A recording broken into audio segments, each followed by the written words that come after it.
I told you I wouldn't forget to hit go live.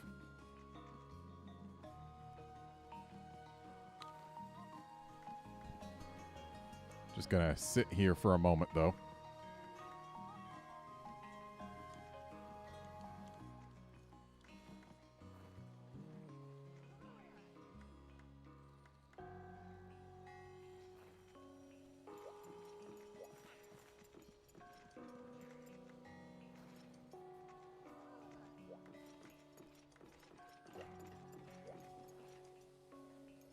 Hey, Wolfkinson. How's it going?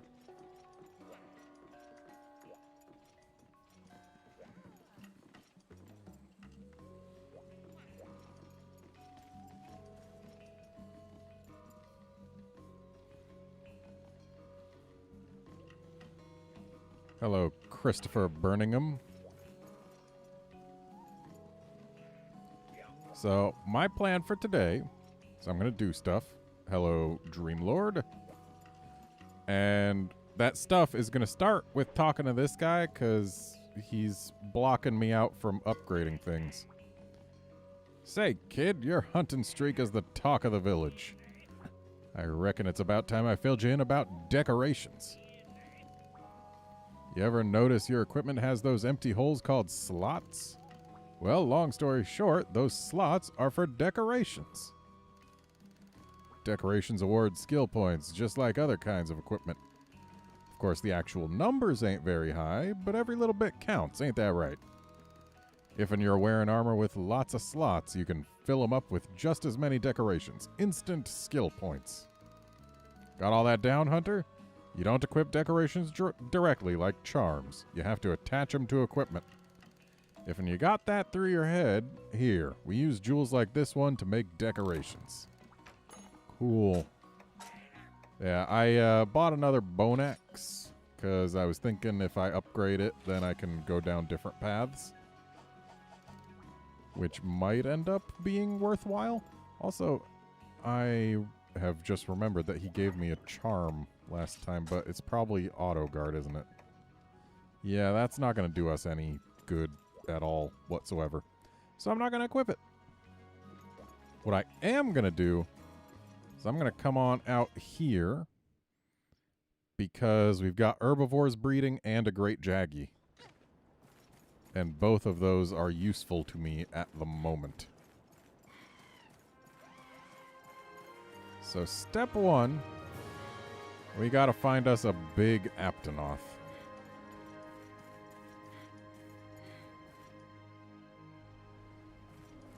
There's a big Aptonoth.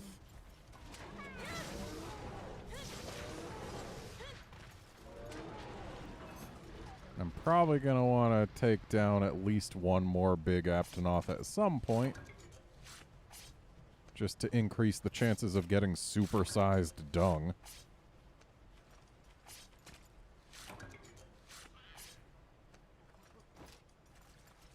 And these Aptonoth are all nervous because there's a great jaggy nearby. It'll be in either area 3 or 5. I'm guessing it's 5. Yeah, definitely 5. But that blue bug spot right there has a chance of being a carpenter bug, so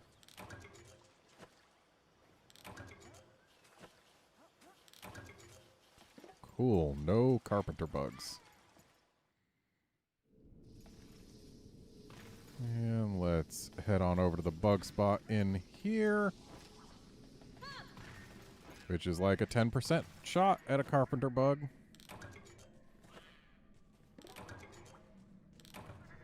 Well, it's not a shot at a carpenter bug if my net breaks.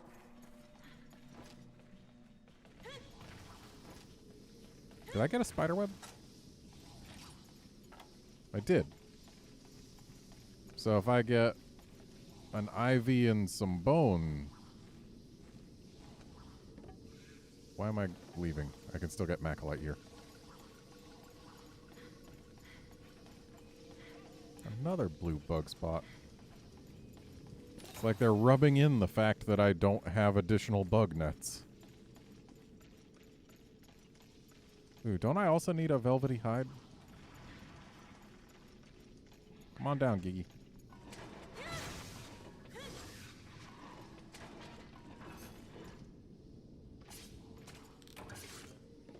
Well, monster fluid's good.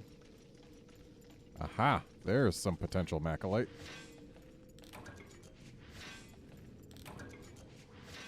Earth crystals are also very acceptable.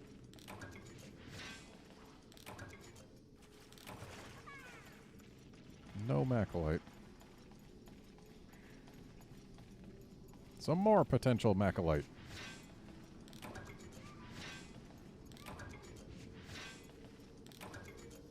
No macalite.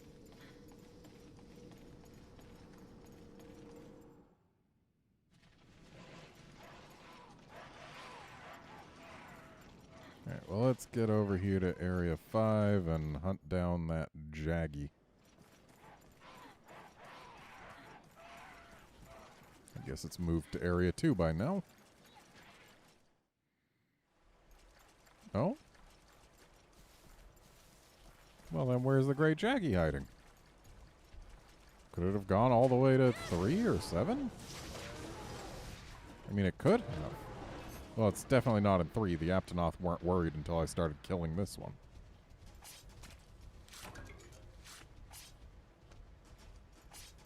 Do Great Jaggies go to 9? I don't think they do.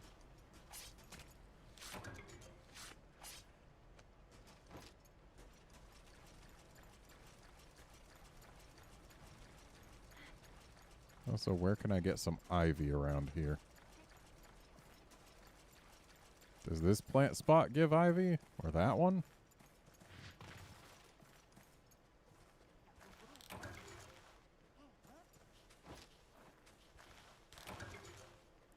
Hey, Max.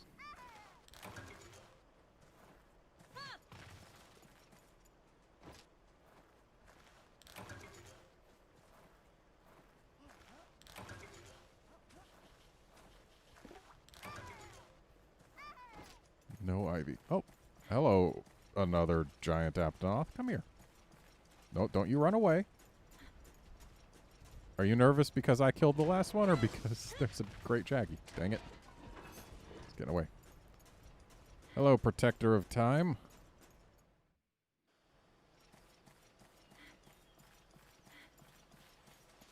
Nope, still no Great Jaggy here.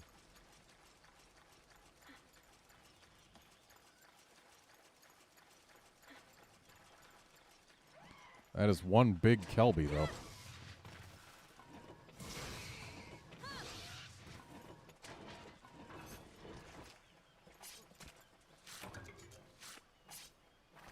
Not the most exciting carve from the giant Kelby, but it works.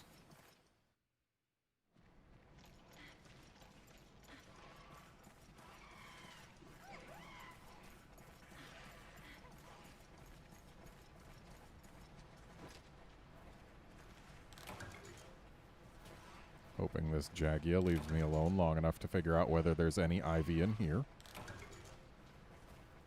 Don't know why I'm so hung up on getting ivy right now, though. Like, I could just go back to town, buy bug nets, take them to the sandy plains, get carpenter bugs there.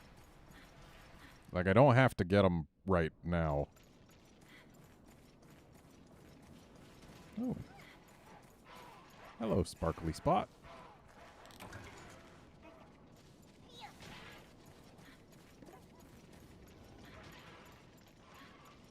Yeah, I think that's what I'll do. I'll go buy some bug nets. Also, where is this Great Jaggy? I didn't bring anything to increase my stamina. This will be not really very hard at all. This is Moga Woods, and it's a Great Jaggy. No Jaggy here.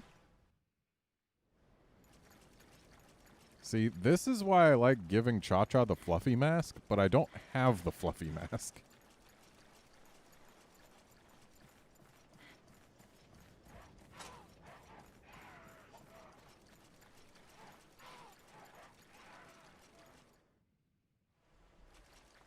Well, we we got another supersized Aptonoth who does not care whatsoever about anything going on. Which means there's no Great Jaggy in Area 3 or 5 at the moment.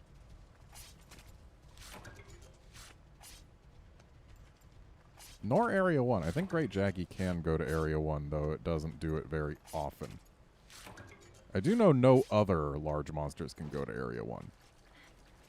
But I think Great Jaggy can.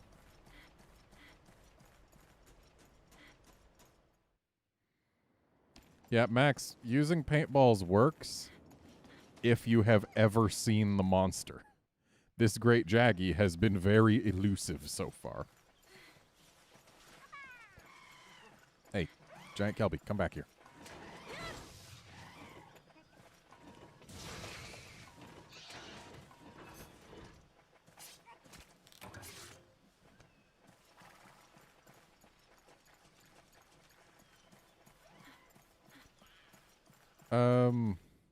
I think monsters do leave from Moga Woods over time, but that time is greater than the amount of time that I've been here.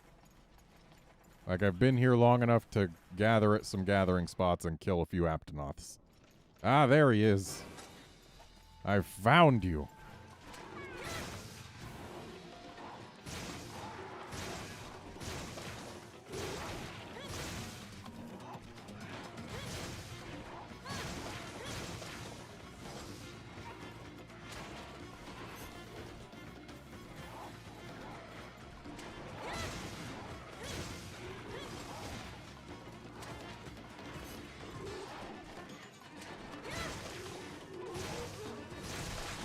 And there goes the frill, because unlike in 4U, it's made of paper in this game. Don't know why I'm spending so much time in sword mode when I've got a poison file.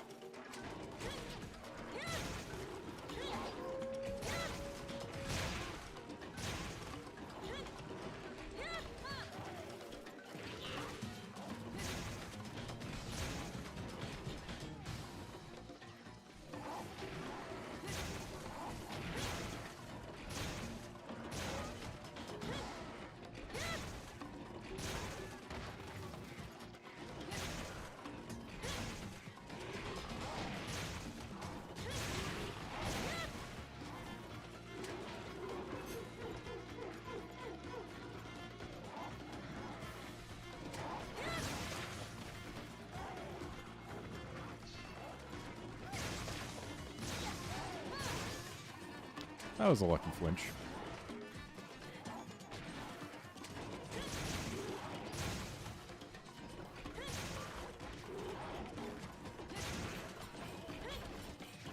Wonder what Cha-Cha's dancing for. Ooh, nice.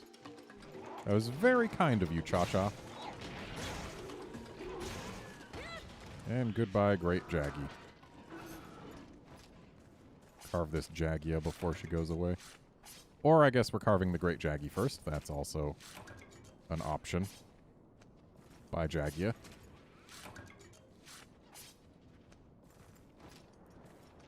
Cool.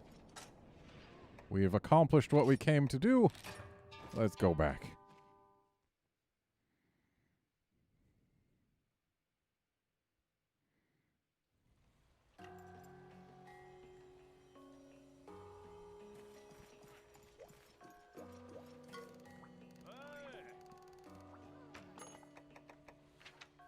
Right, need to hunt report first.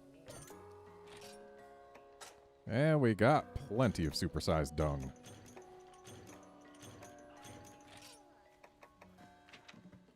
Now we just need the regular sized dung. Thankfully I know where to get it. Just wish I had remembered I needed it before we went in. Nets. I need bug nets. Can't forget them.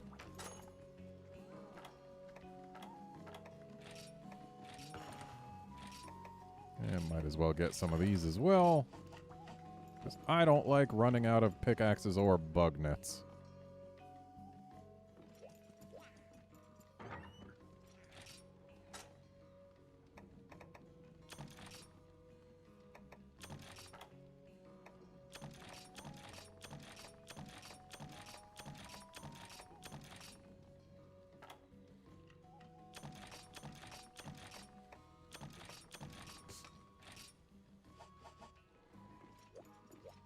Hey there, Solo. Technically, Solo, I never did a playthrough of Freedom Unite for the PSP. I did a playthrough of Freedom Unite for iOS. Yes, it's a PSP game, but I was playing the iOS version. I don't have any means of recording my PSP games. Hiya, hiya, welcome back. Nice work on that Kurapeko hunt. While I was back here eating snacks, I had my fingers crossed for you the whole time. What, you want to know where the snacks came from? Nothing gets by you. Well, since you asked, we just got a job in from the hunting fleet captain. They need you to hunt their eternal rival, the Royal Ludroth. The materials will help them fix their boat. I got the snacks for agreeing to take the quest. I already ate your share, but you hunters hate junk food, right? Of course you do. Now then, before you go after the Royal Ludroth, you should have a word with the fleet captain. He's an expert on all things pelagic, the Royal Ludroth included. Good luck. I'll be here snacking on nothing, because there are no snacks left. Now shoo! Shoo!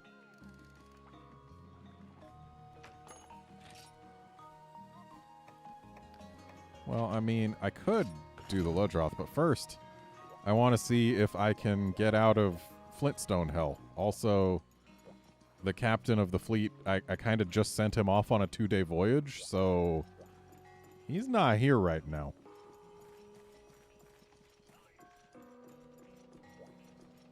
You know what? Let's have a meal. Why not?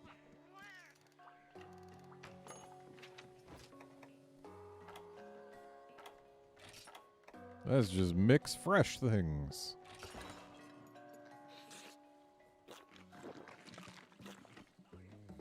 Well, Solo, you can get Monster Hunter Stories on iOS. It's pretty great there. Also, Stories is just a fantastic game in general.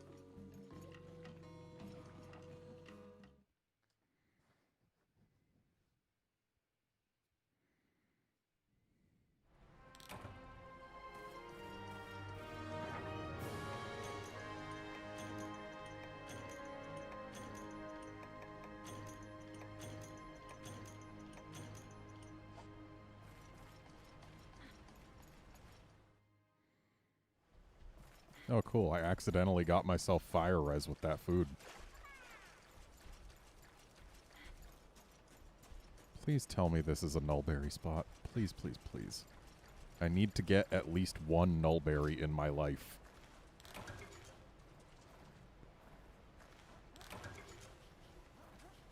Hey, Drake, great.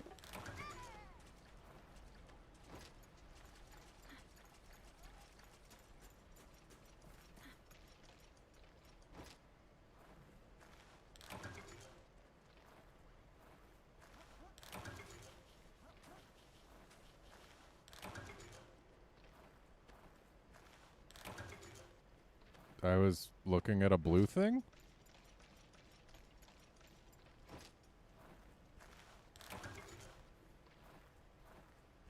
Oh, the item box. Right, because you don't look at item boxes.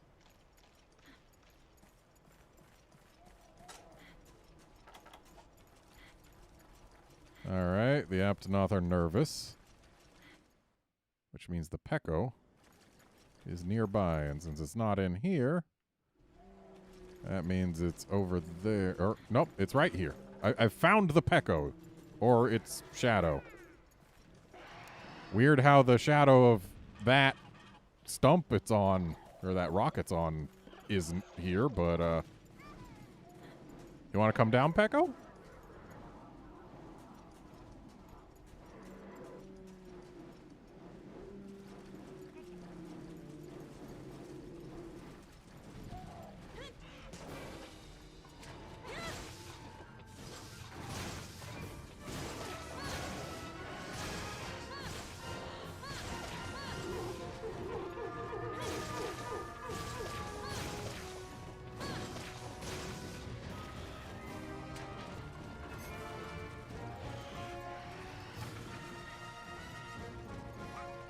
So Peko called a bunch of little jaggy friends. We can live with that. Especially because they're not going to really do a whole lot when there's just a Peko here.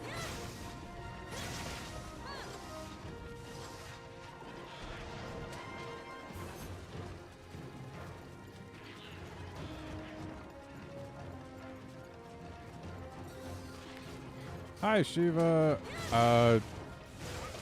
Glad you like my stuff. As for when I started streaming today, about 20 minutes ago, yeah. In general, I mean, I've been doing rare streams for a few years now. It happens from time to time, usually just when the mood strikes and when I've got free time available for it. Planning to do more streams going forward, but it's a matter of need to get the time for it, really. Should be able to stream more regularly once there's less pandemic going on.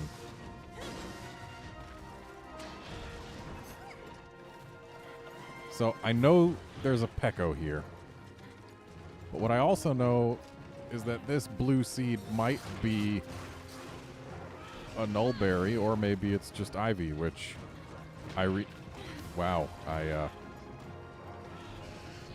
ran myself into the bird's path because it was going for Cha-Cha. Okay, bye, Pecco. See you later.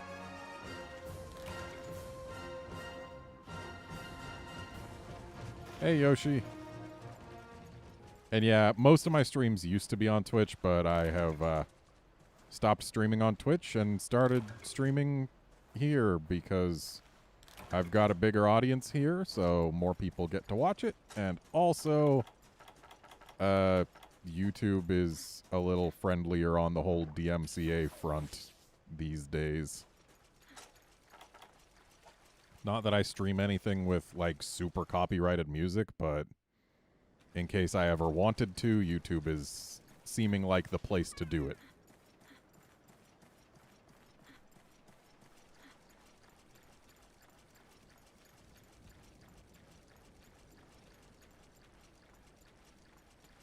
So my thoughts on the Rise Switch Axe gameplay we got to see so far.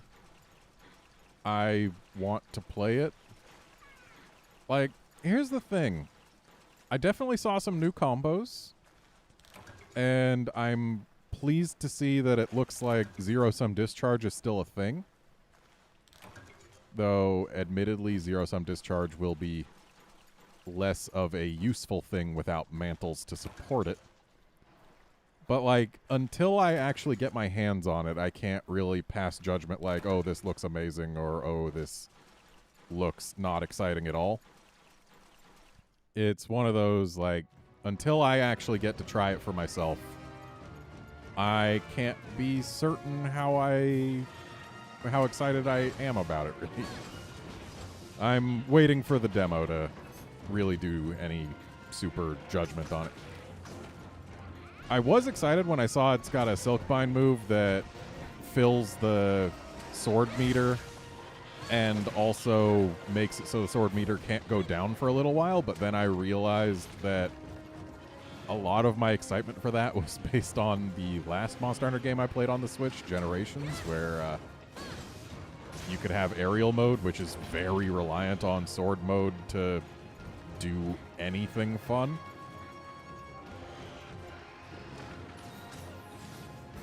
Though, okay, bye, Pecco. One thing I can say is on at least the Japanese website, it was revealed that if you get into amped sword mode, your file effects also affect axe mode. But, file effects in axe mode, hopefully that will save axe mode, because for the past while, axe mode has been basically dead. Like, they keep on adding things that at least make axe mode more interesting, but damage-wise, sword mode has had it just absolutely destroyed for many, many games now. So I'm hoping axe mode has more life breathed into it, because I like how axe mode functions. I like the chops. They're so meaty. But we don't get to use them.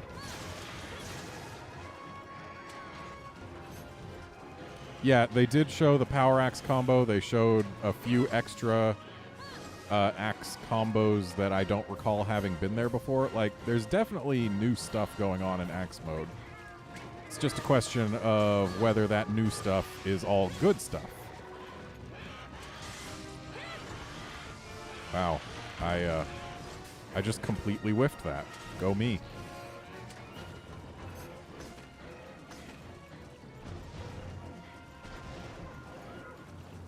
Let's reload.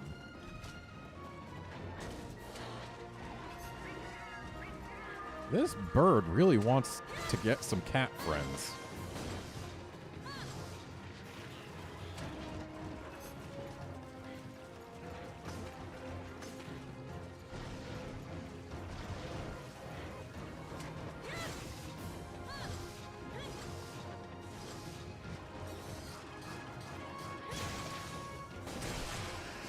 All right, there's flint number 1.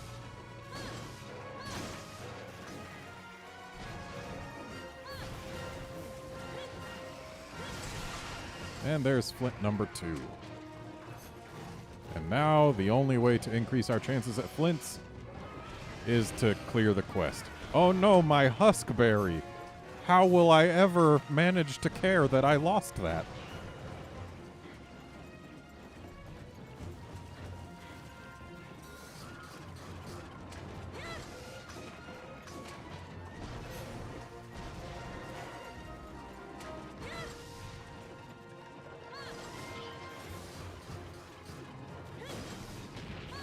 Okay, bye, Pecco. This bird does not like sticking around in this quest, apparently. Nullberry, please.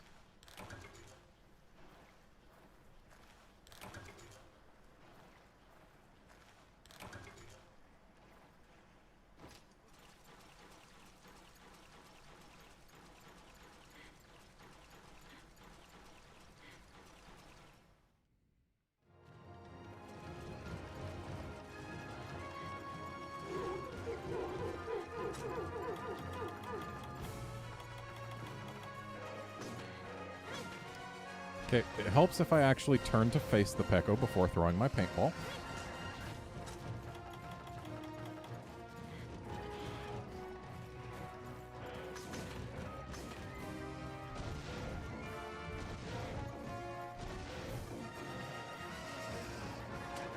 Rise is bringing, in addition to Silkbind moves, Rise is also bringing back, or not bringing back, bringing in some new combos. And it looks like it's doing a complete overhaul of how Hunting Horn is played.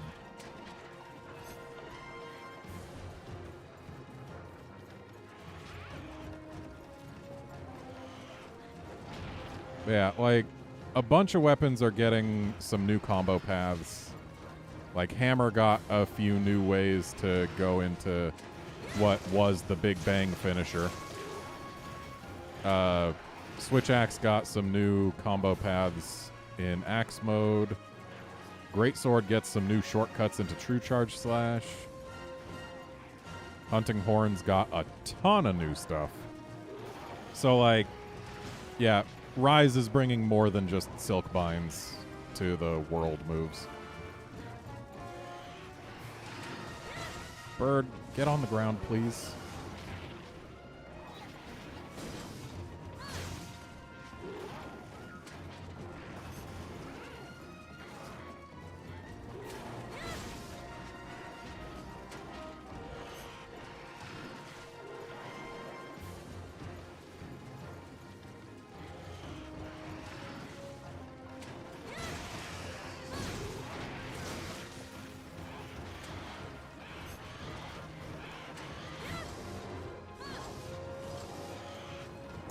Max, I can confirm Gen U does not have a sharpness meter other than just color of icon.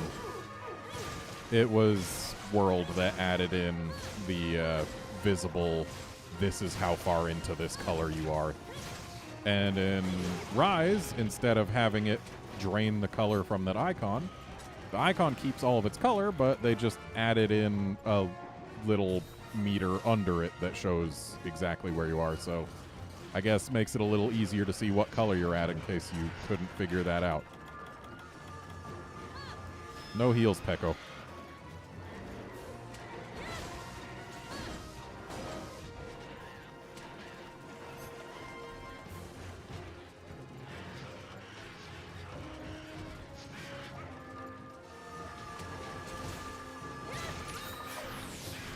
Okay, I guess that heal got off. Bye, Pecco. Yeah, I know this is a cap quest. This switch axe isn't going to do enough damage that the Pecco doesn't limp, unless I am incredibly unlucky.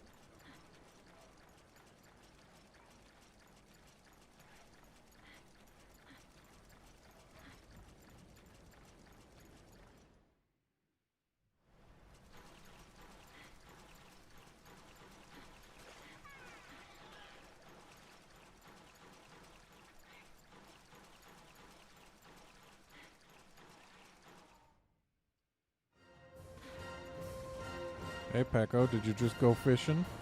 Looks like you probably did. I'm sorry, are you trying to call the Great Jaggy here? Can it even come here? I mean, I guess if you're trying to call it here, it must be able to.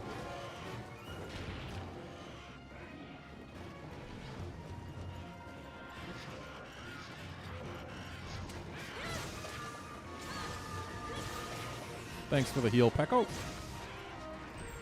And the sparkly.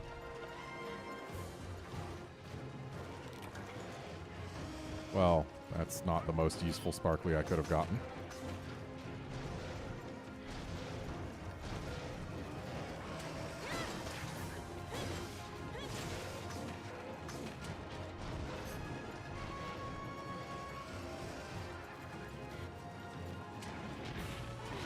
Ow. Thanks, Lodroth.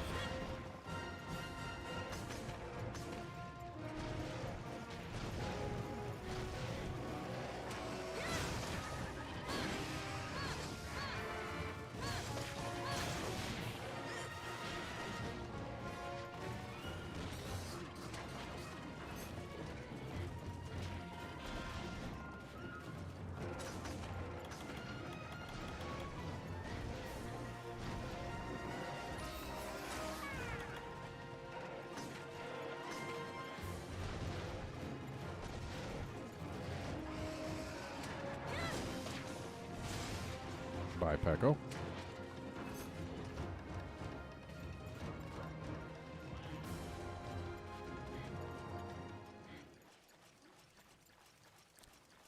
So, Drake, here's the thing about Power Element. It's not Power Element. It's literally just the new name for element files. It's no different. Calling it Power Element was just a trick.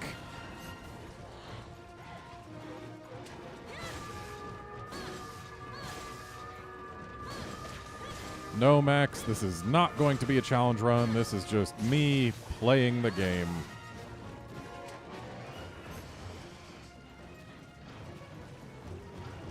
Alright, that is one Limpy Pecco. And Shiva, this is a little bit too low rank for it to call a Joe. Also, there's already a Great Jaggy on the map. Pecco.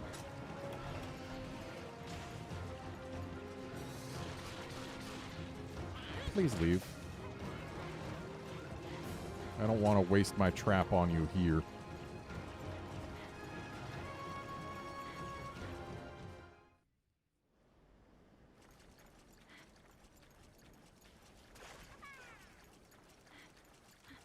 See, I'm actually kind of hoping that the file balance ends up kind of like it was in Monster Hunter 4U, where they actually gave the element file switch axes higher raw to make up for it. Like, there were some very viable element switch axes in 4U, simply because of how much more raw they had.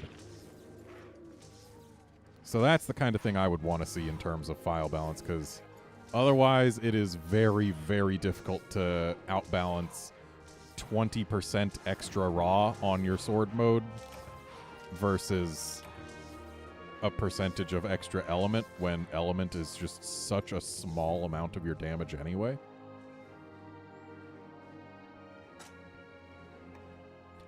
There's my Flintstones.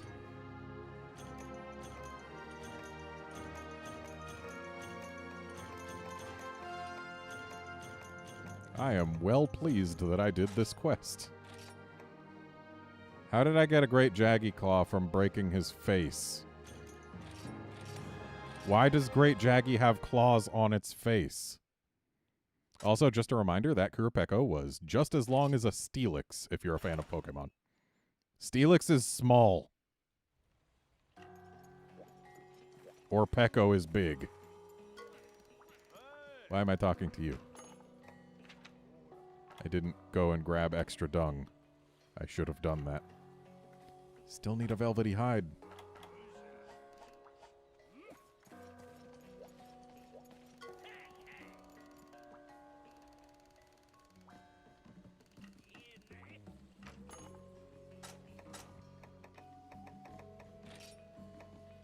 Yay, I can make the Peko Spander. I am well pleased. Can't upgrade it, though.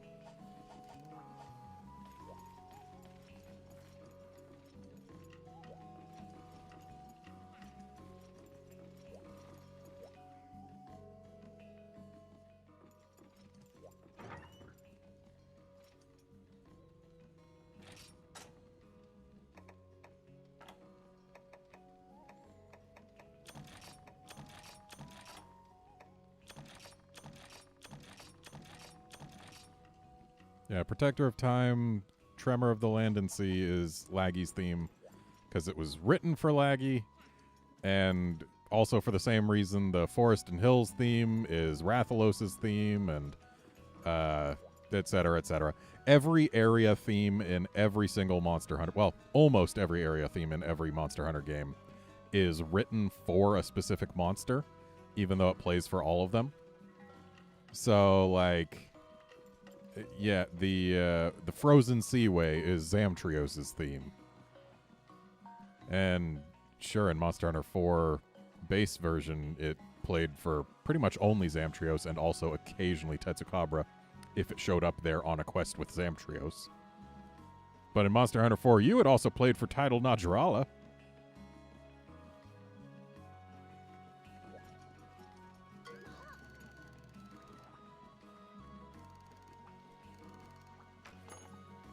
Okay, so... save our boat. We got a boat to save, and it's theirs. Let's have some food. Oh boy, we've got bread fresh. Let's put some cheese on this bread and see what we can get. I'll take Oracle.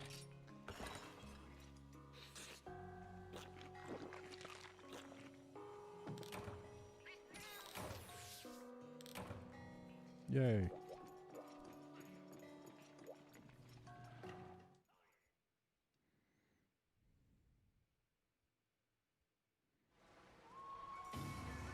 Oh, that's right. We're in the flooded forest now. I get to get flooded forest materials.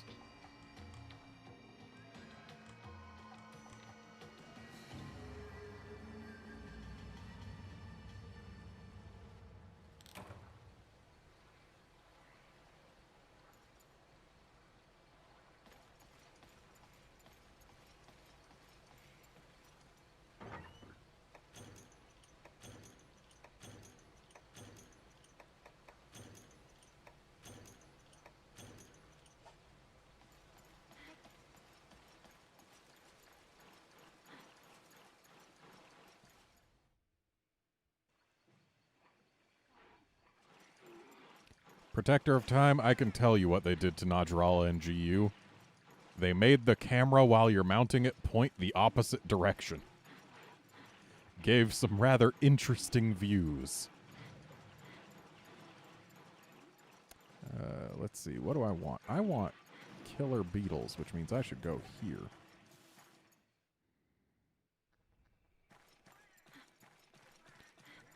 Ah, get your fill of this map, because it's coming back in Monster Hunter Rise.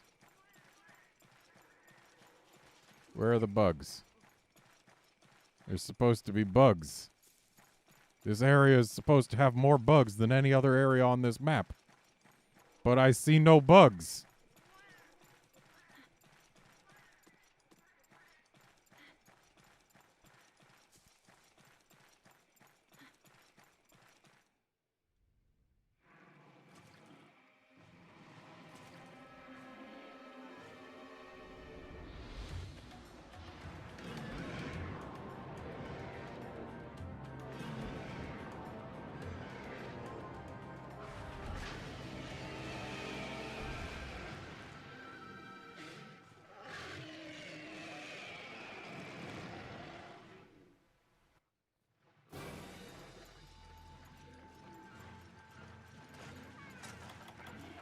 Now, some of you may say, hey, there's a sponge lizard here. But I see this bug spot.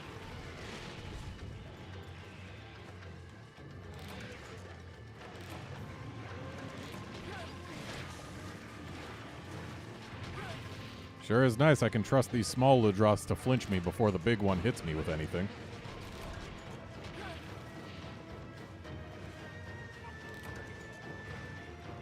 Well, that's not any killer beetles.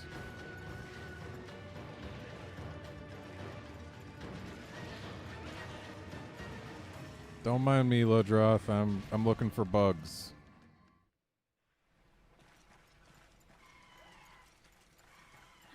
There's a bug spot.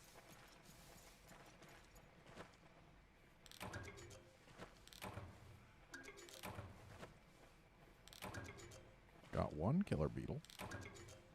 Think I needed 3? There's 2.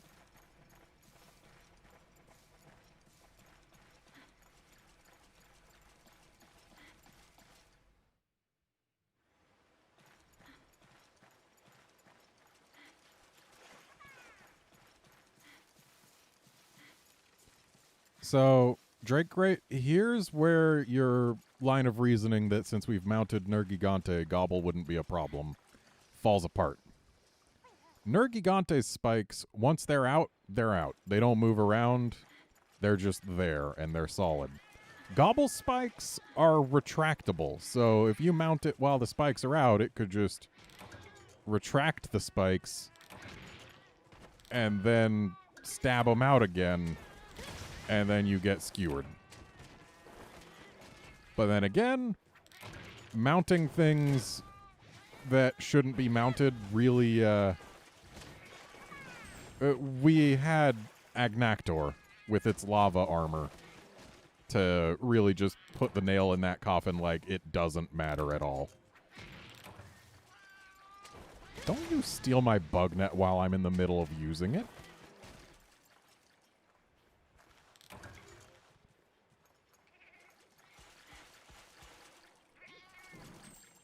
Honestly, I think if you're doing an axe mode only run, 3U is probably the way to go.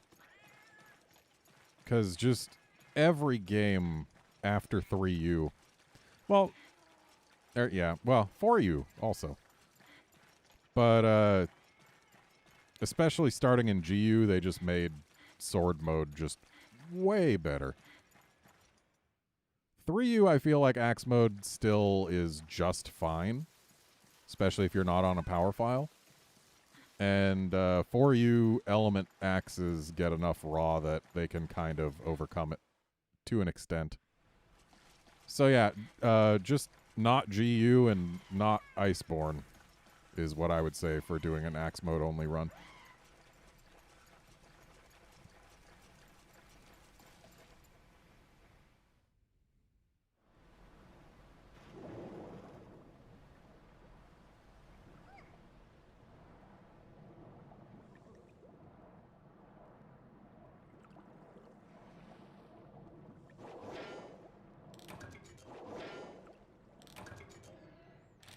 Yo, thanks, Blue Link. What am I getting rid of? Secret stash, go away.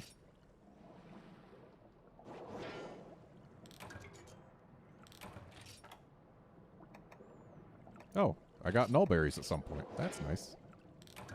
Oh, they were in the item box, weren't they?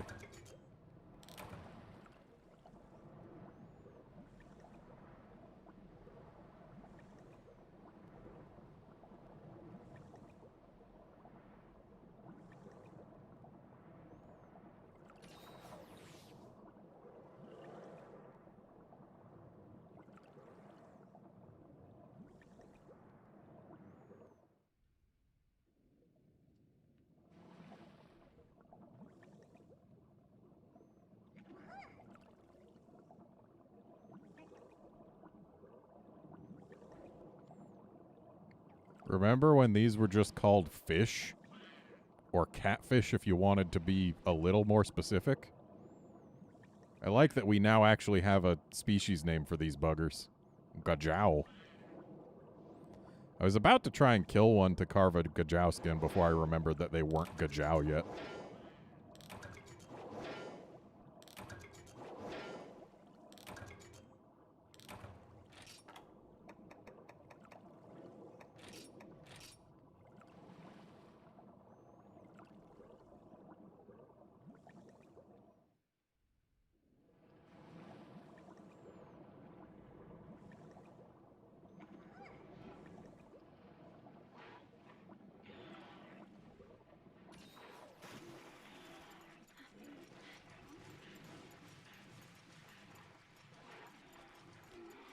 I know the Lodroth's in the middle there, but I'm going to go here one more time just in case any bug spots have spawned in.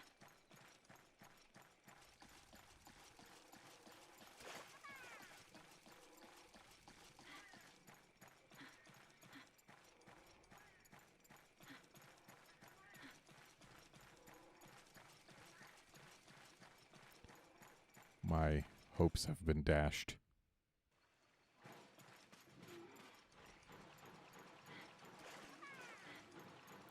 Alright, let's get after this lizard.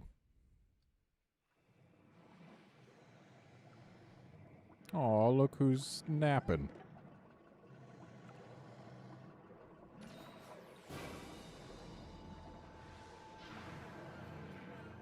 Alright, so now we've got an element file and not a poison file, which means sword mode is actually slightly more useful. Poison files are trash. Just dirt trash. They're the worst.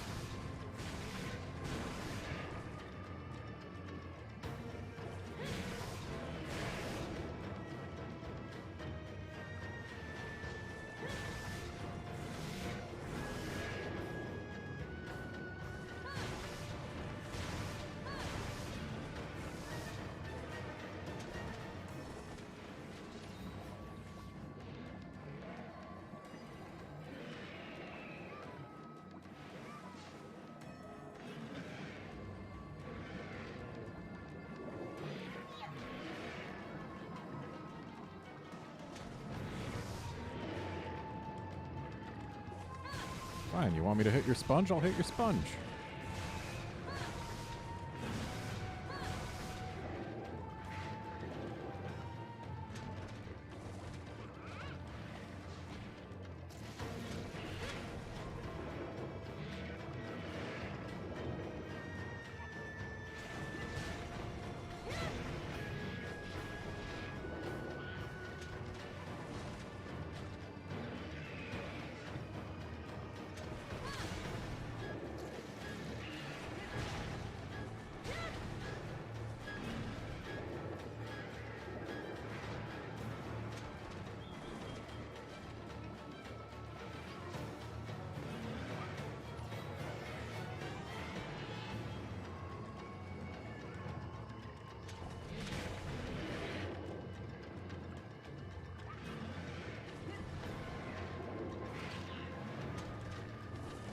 Drake, great. You're quoting me saying poison files are bad as if they are not bad.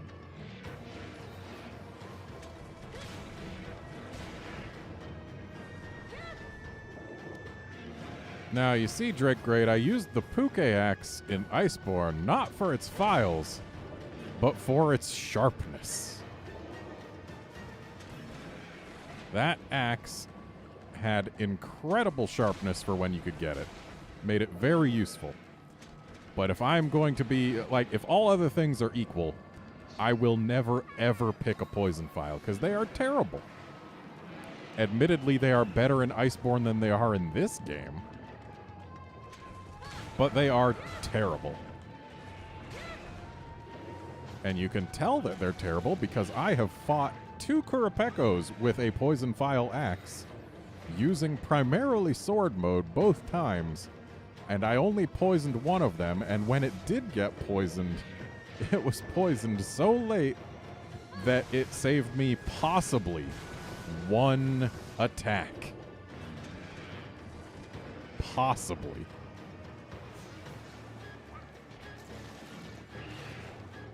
If I had any file other than poison, it would have been more useful.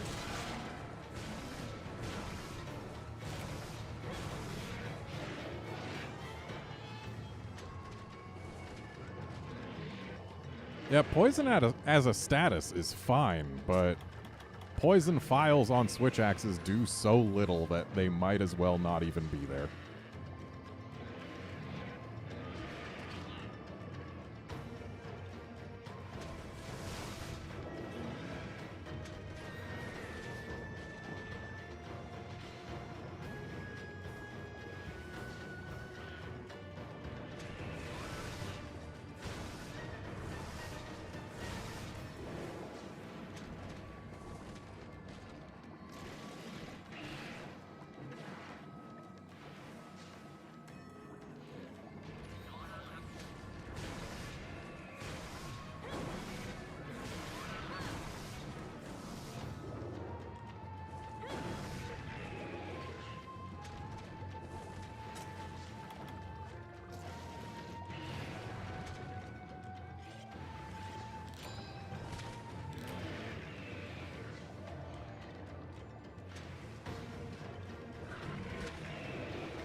Where you going, lizard?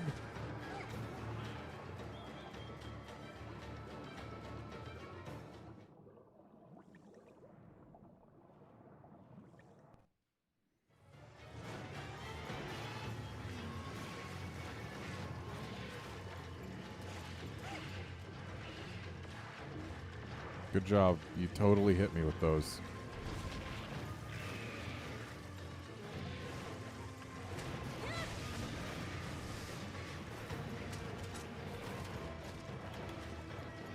I don't know why I haven't used these yet.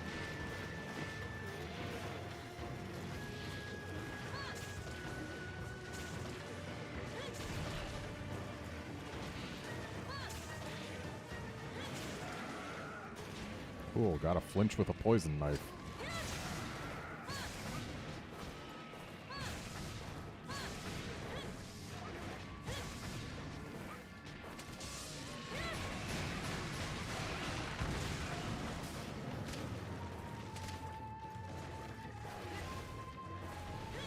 Hey, no, you're not allowed to limp before your tail's off. What are you doing?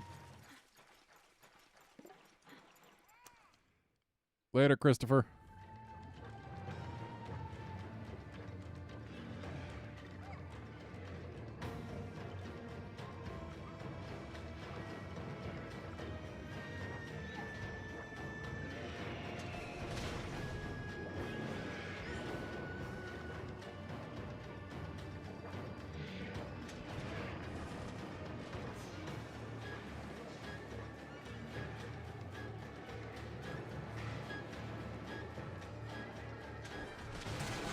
There.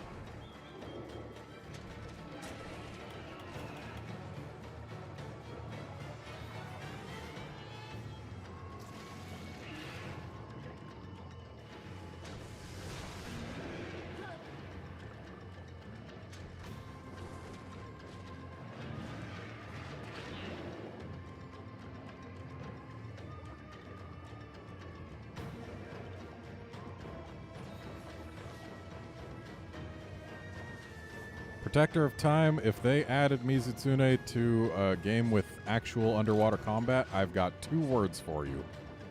Bubble bath.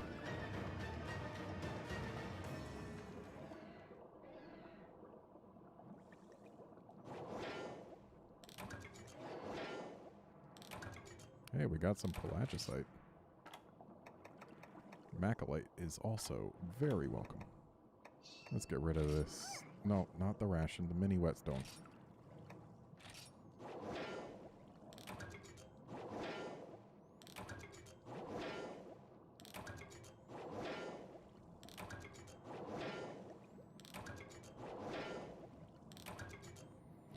So, in the portable 3rd version of this map, the shortcut that Royal Ludroth took, we also were able to take.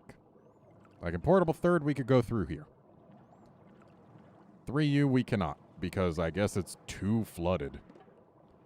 But maybe, since there's not going to be any swimming in Rise, we'll be able to take it again.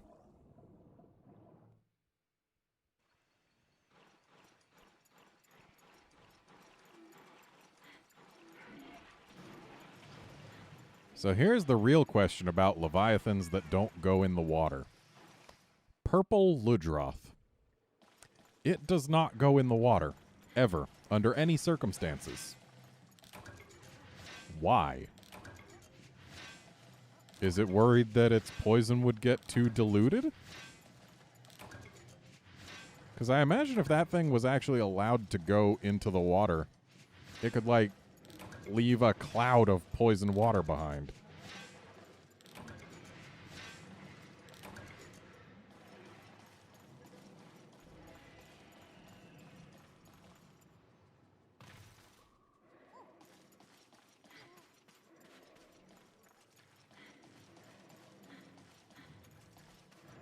Did one of those Ludroths just try and jump into the water and miss?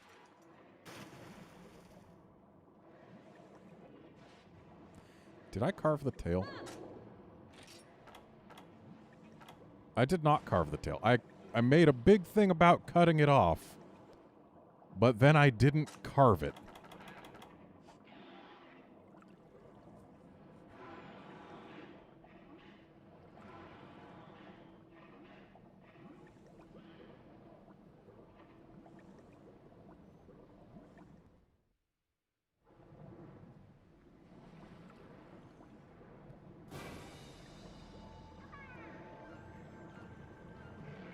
Hey, just keeping tabs on you. I'm going to go get your tail.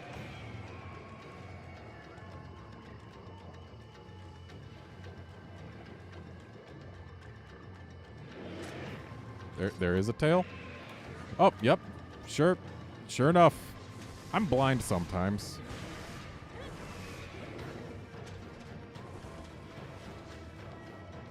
My mind must have cut that tail out of my inventory. That's how good I am at cutting tails.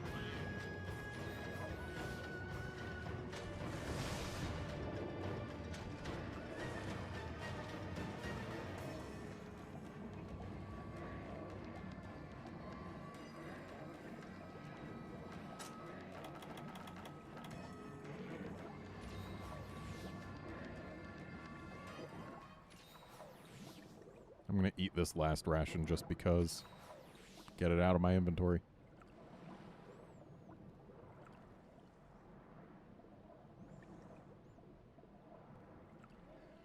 I'm going to give this lizard time to get to sleep. And yeah, Protector of Time, I've got a bunch of friends who absolutely hated swimming. But I'm totally fine with it. I'm pretty sure what most people actually didn't like about swimming was those playing on original 3DSs didn't have a, well, without CirclePad Pros, didn't have a right stick, which makes it a lot easier to deal with. And then also some weapons actually get changed movesets underwater that makes them not as good. Like, the weapons I use are basically unchanged underwater, but then there's stuff like bow that is not great. So I think it's mostly the movesets and the lack of right analog that did it for a lot of people. Also, I was too far. And that time I was too close.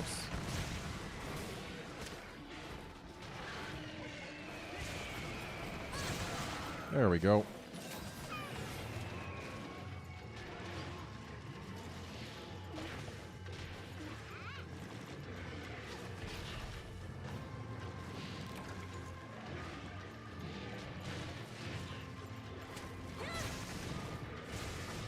Max, I have never used bow in 3U, so my information comes from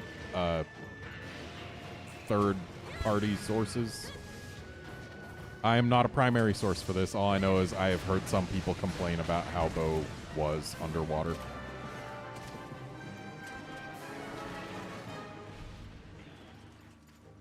So, having used Sword and Shield in my 3U challenge run, I can say that Sword and Shield underwater, it's just fine. Like, its main issue is that it's got very, very short reach, which means that you need to be able to perceive depth. And that's a little harder underwater if you're not playing on a 3DS with the 3D enabled. And we can get rid of these... this Thunderbug. That's what we'll do.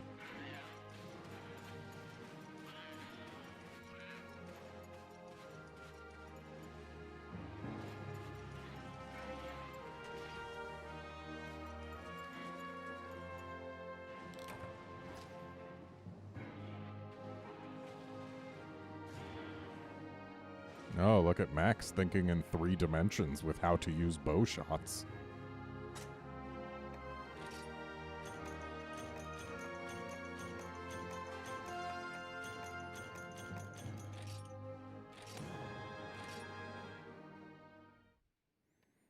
Fun fact, that Royal Ludroth was longer than a Wailord.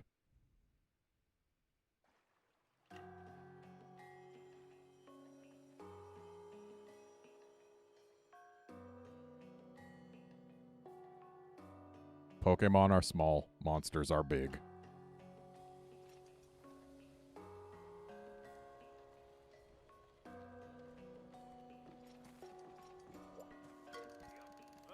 Ah, there you are, Hunter. Good timing. There's something I have to tell you.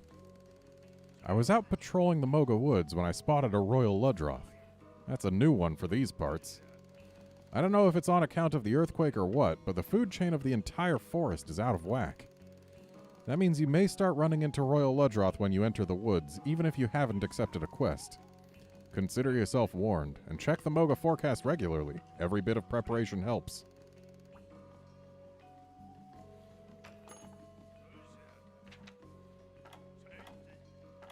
Oh, sucks for this Pecco, I don't need it. Last one was generous enough. There you are. I got breaking news and a new request for you. It's the farm, Hunter, the farm! We're going to majorly improve the insect box so we can breed more bugs. Believe it. I told you this was huge news. Just bring the resources and materials and we'll do the rest. I can't wait. I've made a list of everything we need. I know you're busy hunting, but we're talking about serious bug business here. Well, what do you need? Oh, dang it, I do need that Pecco. Ah, more funky pheromones and more of my carpenter bugs.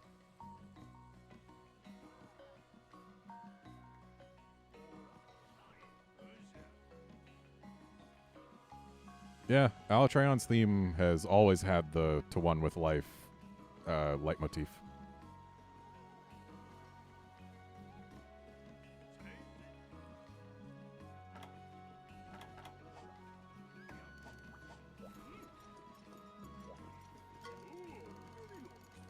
Kudos, kid. You really came through for us.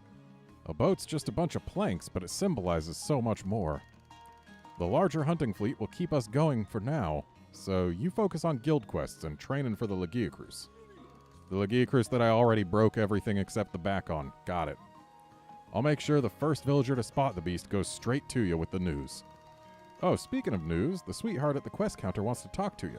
Something about a new kind of monster. Yeah, I thought you'd like that, kid.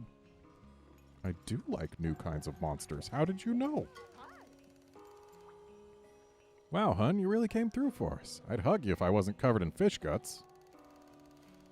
Now that we've got a second boat in the hunting fleet, you can dispatch the boys to 2 places at once. I'll tell you, hun, the village was in a bad spot, but since you got here, things are really looking up. You're a champ. I am a champ.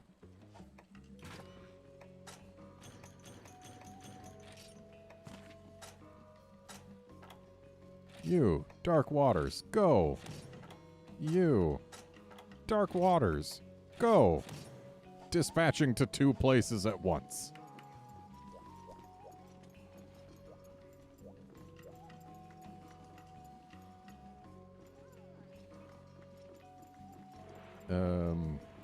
Right. I was gonna go out to the Moga Woods for that Pecco.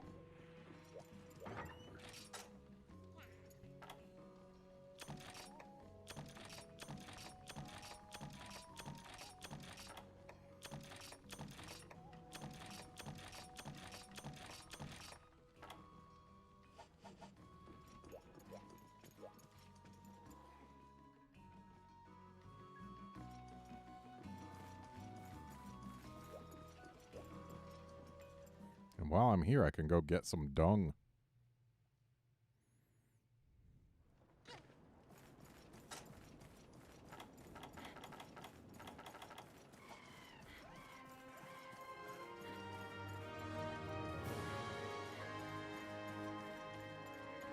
Forget whether Pecco starts in 3 or 5, but I think it's 5. Which begs the question, why am I going to 3? The answer is apparently bugs.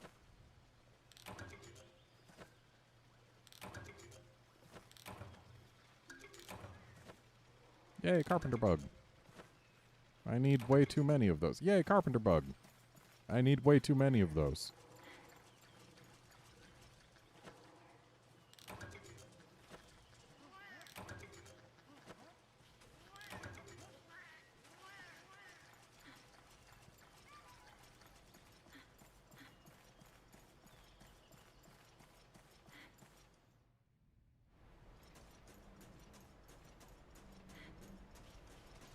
So, if you want to break Alatreon's horns in 3rd gen, I have one pro tip for you. Grongigus hammer.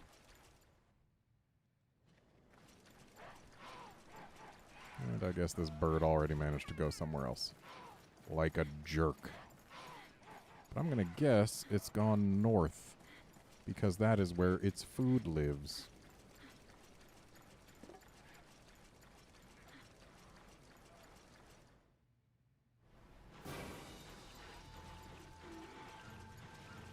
Hello, bird.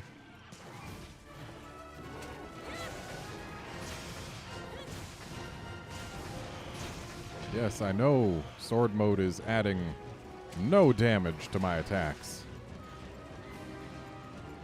But what I wasn't thinking of was the fact that since I've got green sharp, I can use axe mode on these flints.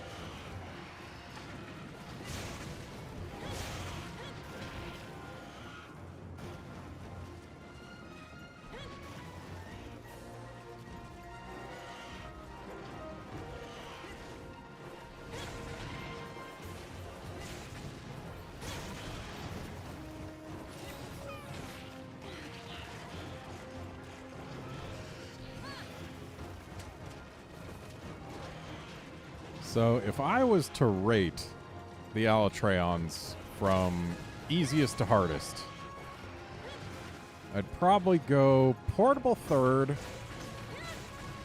then 4th gen, then 3U, then Tri, then Iceborne. Portable 3rd Alatreon had this terrible problem where he just was not very steady on his feet. You could tickle his feet and he would fall down.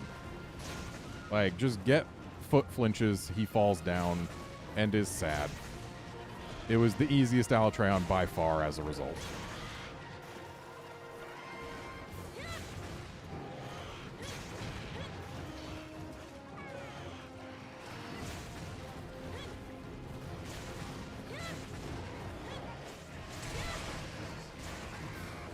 And 3U had the Ballista Binder, which definitely helped a lot. Whereas Tri was basically 3U Alatreon without Ballista Binder.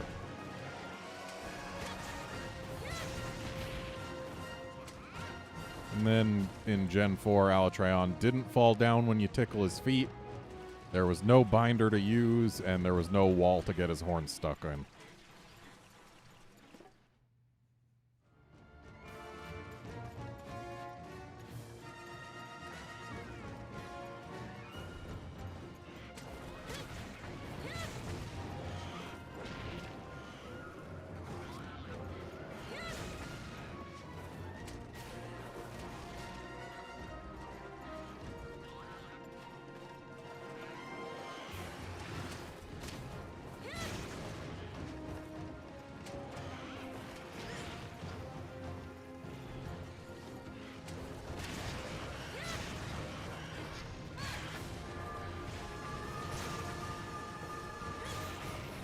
Thanks for the heal, Pekko. I'll take this. Wait, really? You're going right to another attempted heal? I mean, this one's going to get off because I wasn't over there.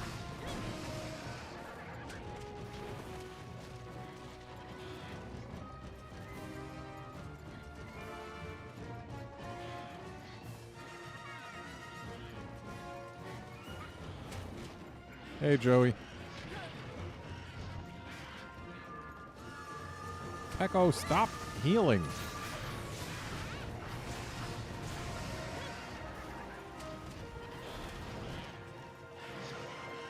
Pekko!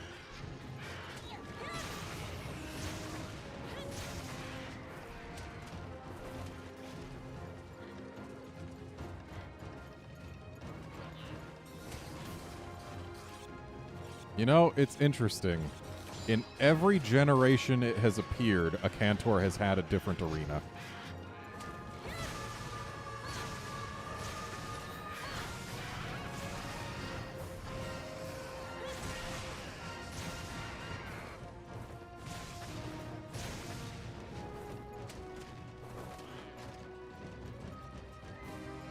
Ingle Isle is way, way better than Battleground. But you know what else is way better than Battleground? A Cantor's Portable Third Arena, which hasn't come back since Portable Third. I missed that arena. It was really neat.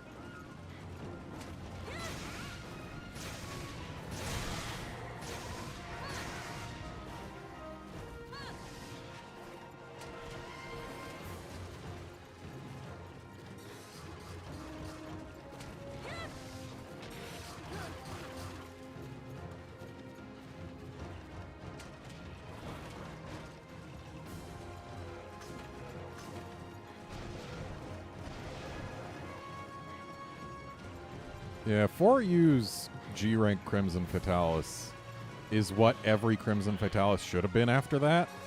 It really disappointed me when in GU Crimson Fatalis did not have the new moves or the unique theme. Because it's like, cool, you're making me fight a high-rank Crimson Fatalis in G-Rank. Why?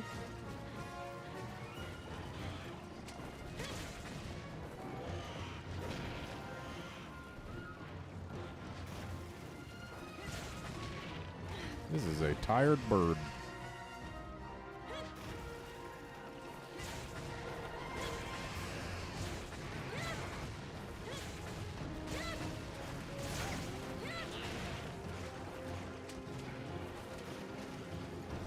Yeah, I do in fact know of a YouTube channel in which you can watch Freedom Unite. You can see every monster the game had in it. And oh boy, did that Redmond Stash guy really hate the Fatalises in Freedom Unite. Not because they're difficult, but because their fights are just stupid.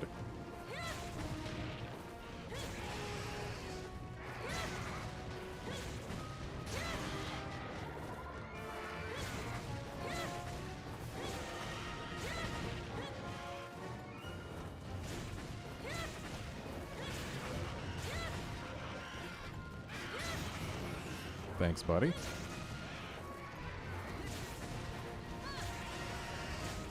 No, the 4U G-Rank Crimson Fatalis was just Crimson Fatalis.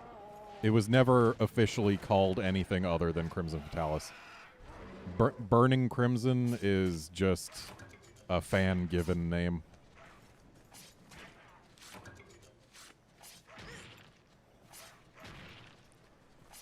Shiva, you are not wrong.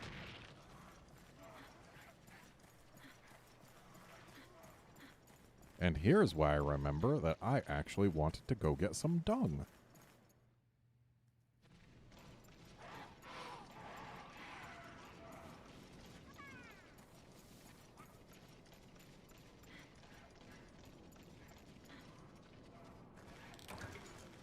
You're not wrong, Max, about the blowing Raging Bracky up thing, but I promise you I bring deodorant on any quest where it's useful.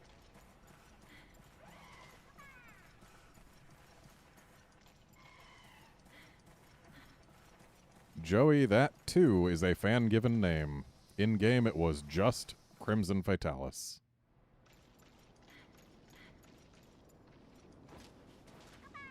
Now to gather some poop. Hey, no, Max, it was not with my bugs, it was with the pheromone pellet. It moves faster, so it's much easier to target the explodey parts.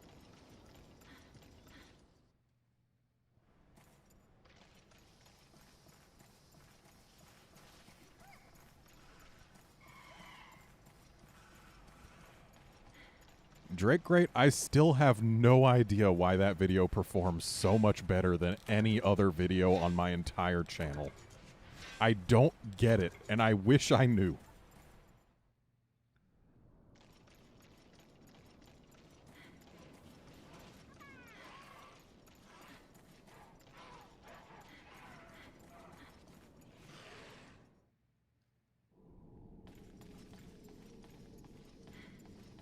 Let's see if the Giggies will be kind today. Come on down, little buddy.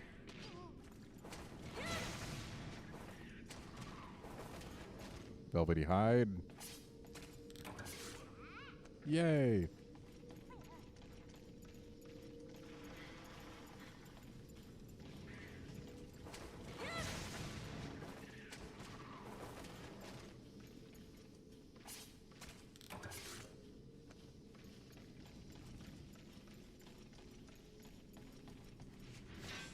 To this day, that Garuga video gets a comment like every other week asking, hey, how do I get this game on iOS? To which I always have to reply, it's been delisted, sorry. There's also a bunch of people who ask, hey, how can I get this on Android? And the answer to that is, well, there's no legal way to do so, but it's Android, so you have options.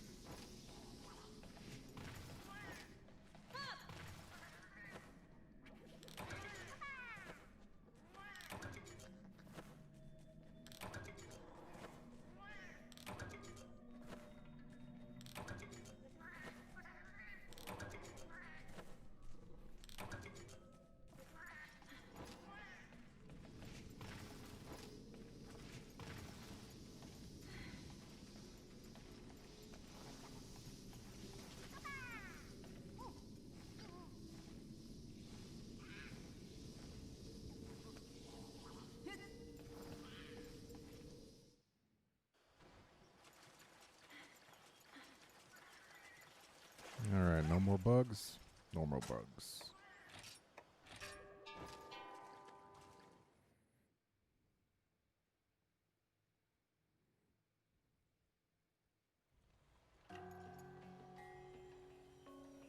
What do you want, Cha-Cha?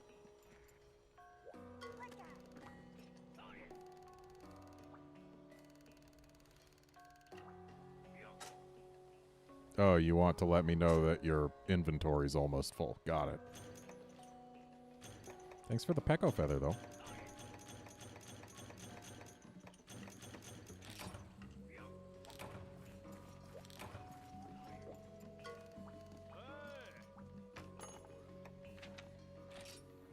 All right, we got a new farming plot. Which reminds me, I haven't been to the farm in days. I still need one more Pecco Feather, dang it.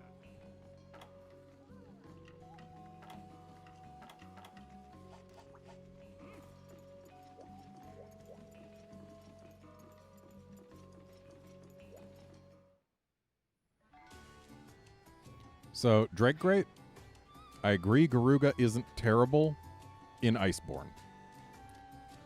The big issue with Garuga is its animations with their complete lack of wind-up prior to Iceborne were absolutely terrible for a monster that's supposed to be that high up on the food chain. Just the fact that it can do its instant charges and all of that, not great. But in Iceborne, Garuga is a fantastic fight, and I love it.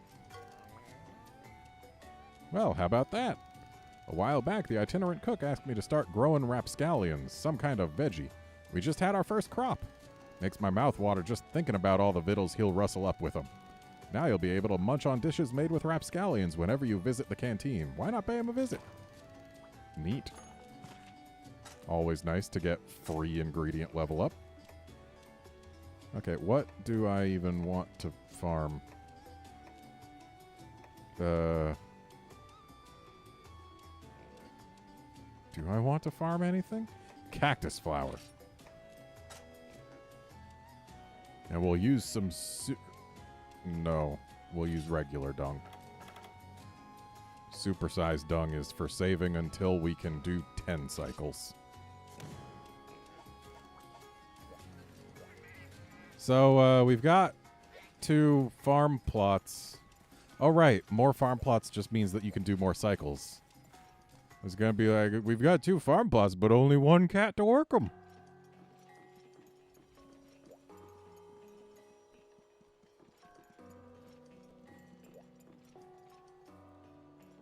If you want to have a bad time fighting Garugas, just go play Monster Hunter 4, the Japanese release before 4U or 4G was added.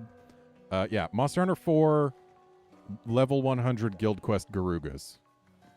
They one-shot you with just about everything and have no wind-ups, and it's a freaking speed frenzy, which is never a good time when they one-shot you.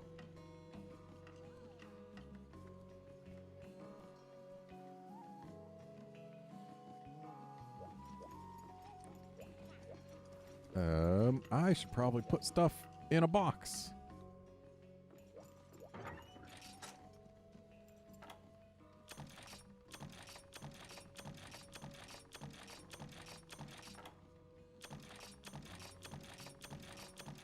I miss item sets. I want them back. Somebody please patch 3U.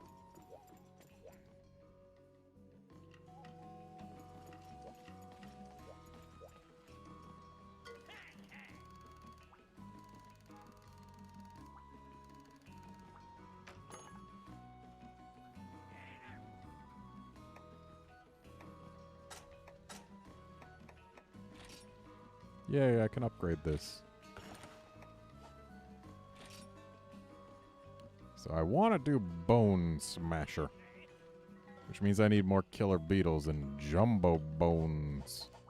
I get jumbo bones from bears.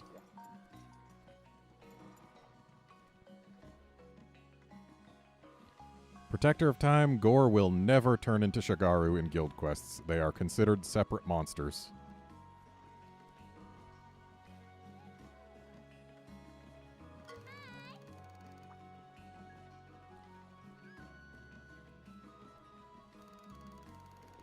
Oh, whoops.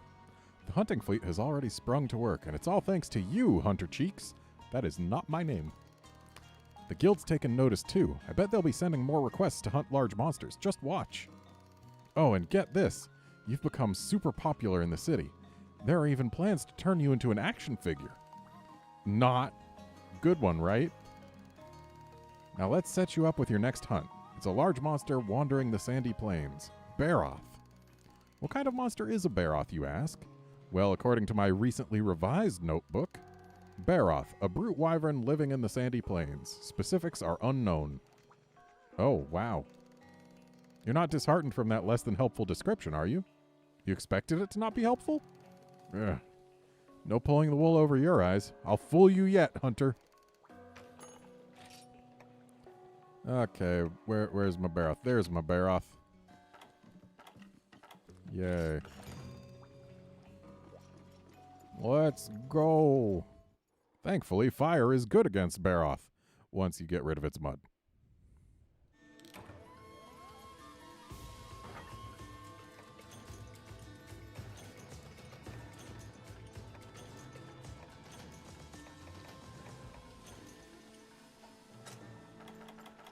I didn't eat. Oh well.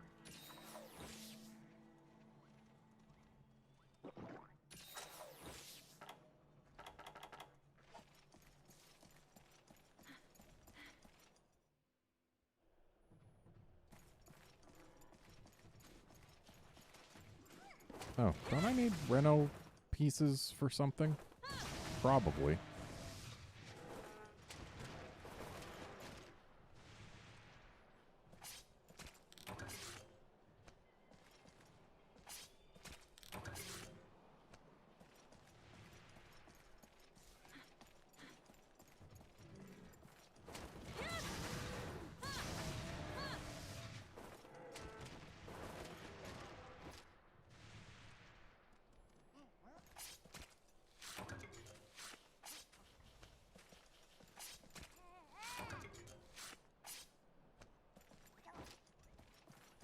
I would also say that Deadeye Garuga is far better than Standard Garuga in Generations.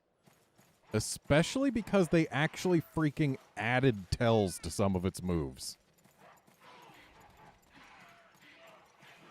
Like, they put tells in to moves that did not have them for Standard Garuga. It is easier than Standard Garuga, except in terms of its damage output.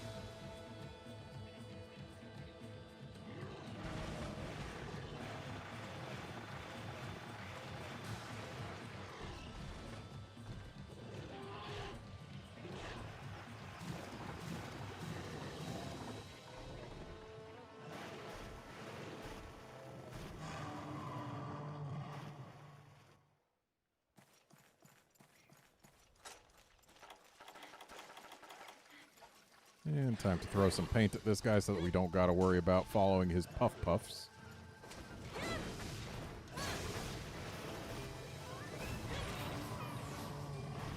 Oh, Cha-Cha got that defense boost in under the wire.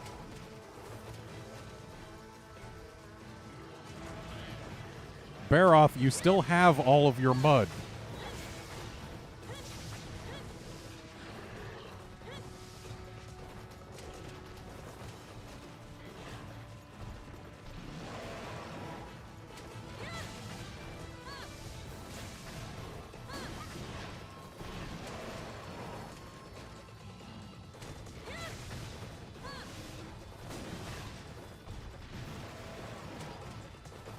Also, say hello to one of my favorite battle themes in the entire franchise.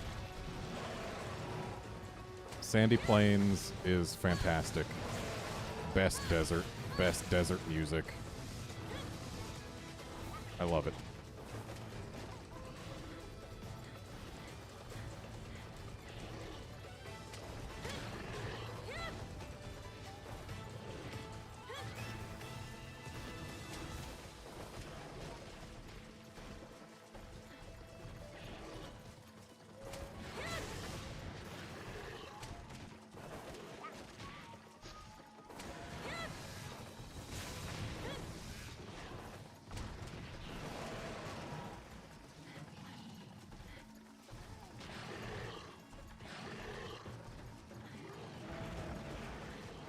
Baroth, you still have all of your mud.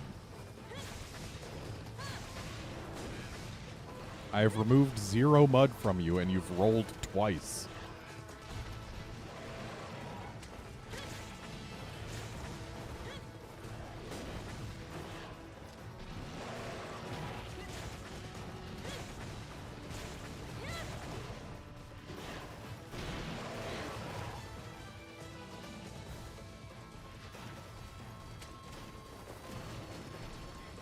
Fun fact, Jade Baroth was probably my least favorite monster in this entire game.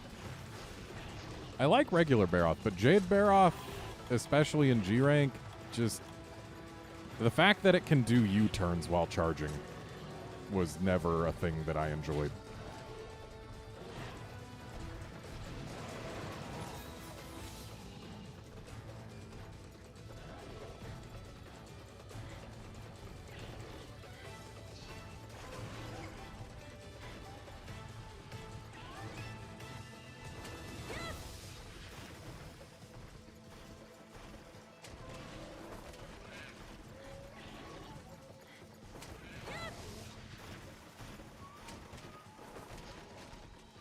Also, G-Rank Jade Baroth, the fact that when it charges, like most Baroths, you can follow them and it's a great chance to get a few hits in on the tail. G-Rank Jade Baroth, at the end of its charge, launches snowballs behind it. I guess G-Rank regular Baroth did too. Yeah, launches snowballs behind it. So if you try to chase it and get those tail hits, you're probably going to get snowmanned.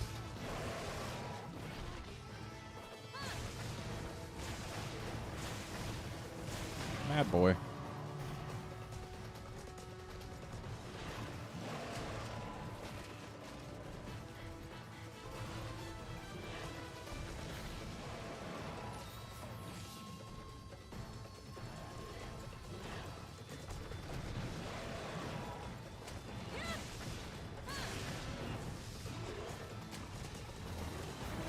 See, now you've actually lost some mud, so this is more acceptable, Baroth.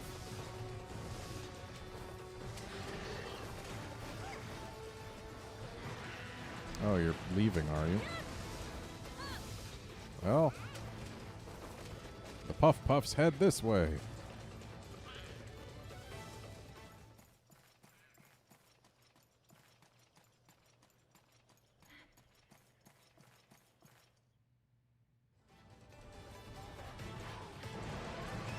Oh, hungry boy going for some Alteroths, huh? Excuse me, Alteroth. I'm not the one who just busted your nest and is in the process of eating your neighbors. Thing makes a beeline for me when there's a Baroth actively eating his colony right next to him.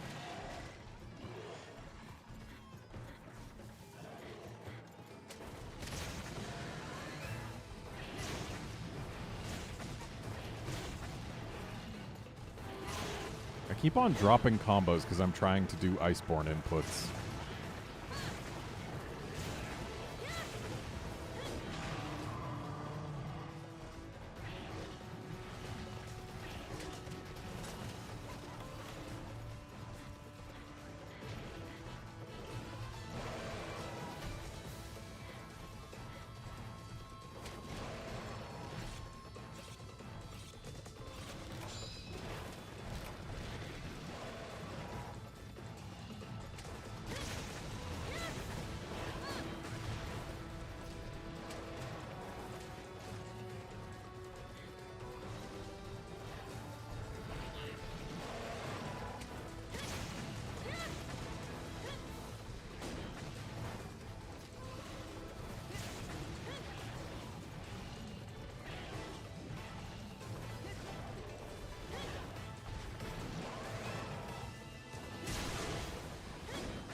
Alright, got the hands. Which means we've officially broken everything that will stay broken. And we're just going for the legs because knockdowns are things.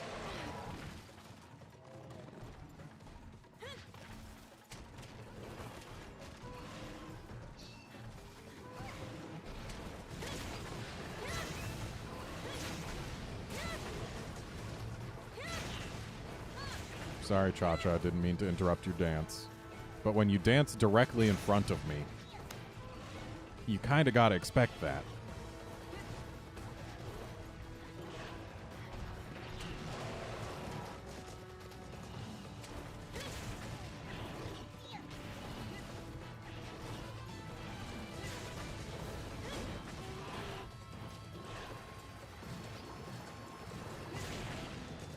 Of course. the last one to come off the Baroth's body will be the one to get me.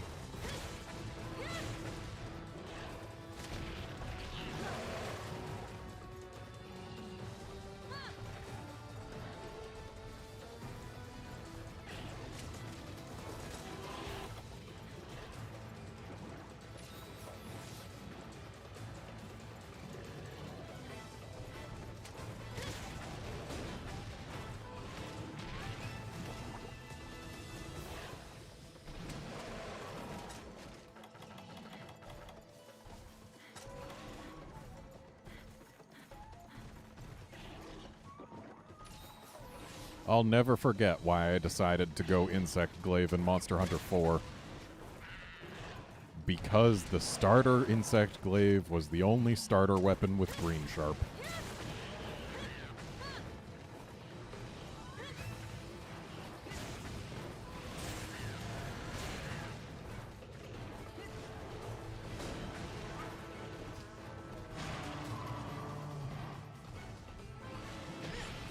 Even in Master Rank, there are some parts on monsters that can be hit with Green Sharp or with Yellow Sharp.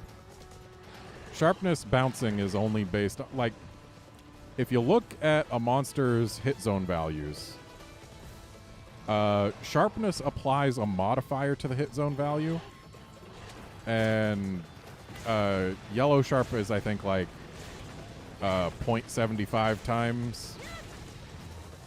And if the total value after the modifier is, I think, below 25, then that's when you get a bounce. So if you hit the soft parts with Yellow Sharp, even on a Master Rank monster, you'll still do just fine.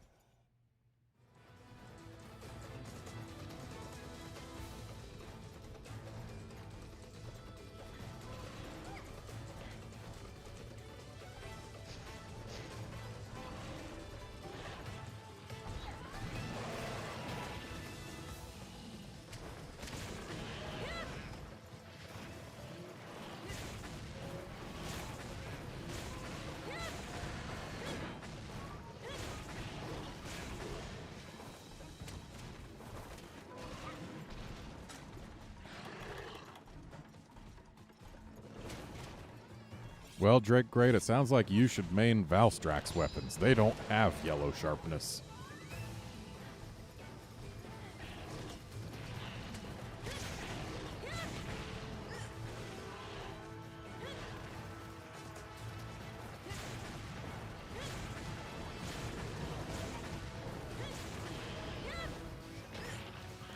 Thanks, Benahabra.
And someone is completely out of mud.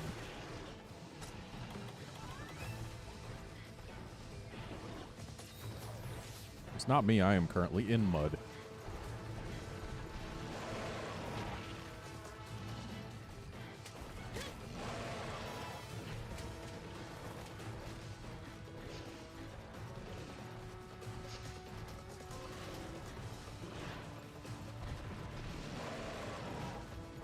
Run out of red sharp, quest over because you don't have a weapon anymore, or else quest continues, but you have to make boomerangs to win.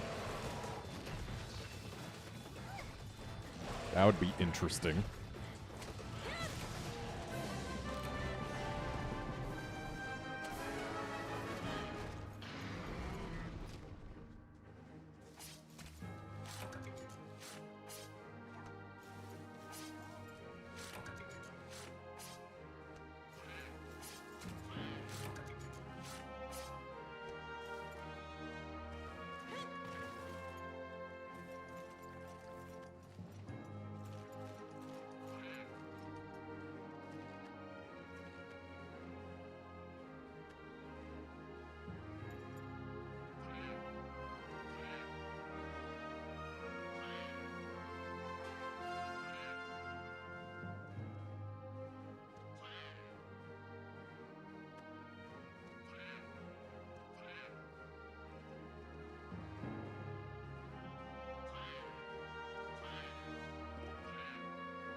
Cha-Cha, it's been dead for a while. Why are you only taunting it now?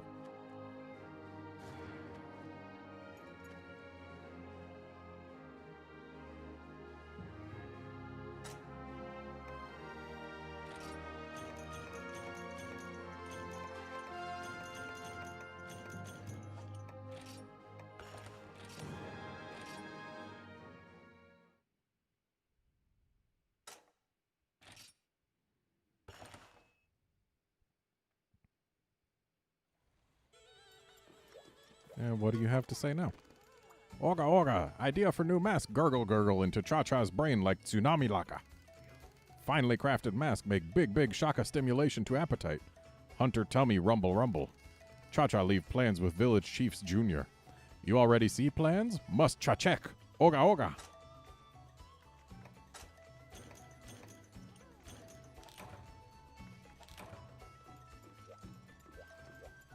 Alright, so now that you're here...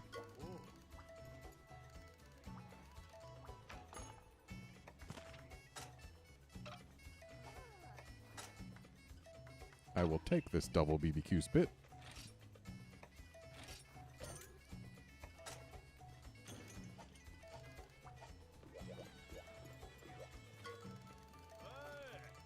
Thanks for coming. Our little rugrat, Chakubaku or whatever he's called, brought me plans for a new mask. I can make it as long as you bring me the materials. How about you get right on that, okay? See the villager requests.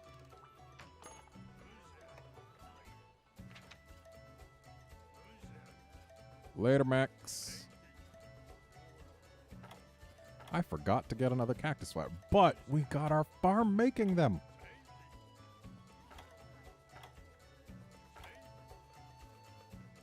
So I could make this grill mask, or I could just keep my double BBQ spit because it's better. I like that idea.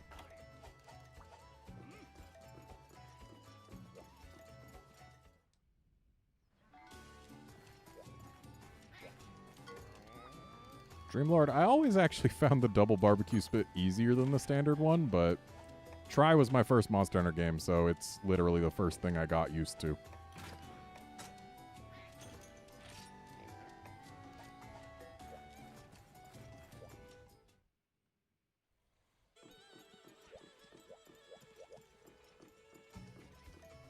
And now that we've got cactus flowers, we can make the honey box.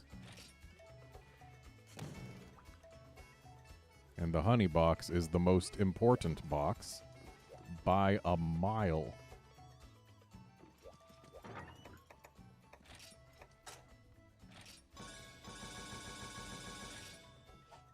Probably shouldn't have used my last blue mushroom.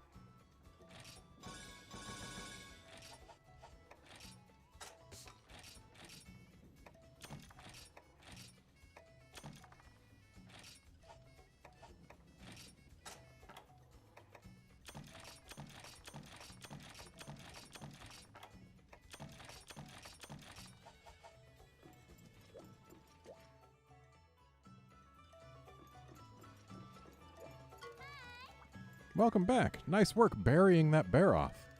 I sent off another letter of recommendation for you and your trusty liaison, me. We should hear back soon. If all goes well, you'll be approved to hunt in a new region. Isn't that exciting? Go pack your bags. Actually, why don't you relax for now? Soak in some hot springs, get a Moga-style massage. There are hot springs here? I thought Yukumo had the only hot springs in Gen 3.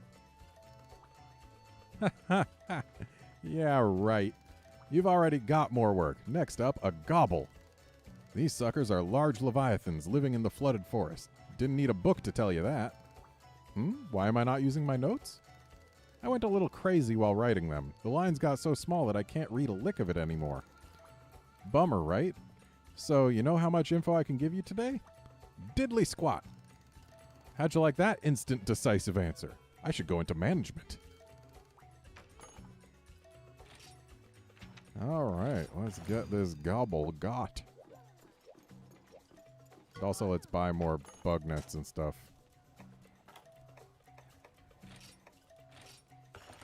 Wow, they're cheap.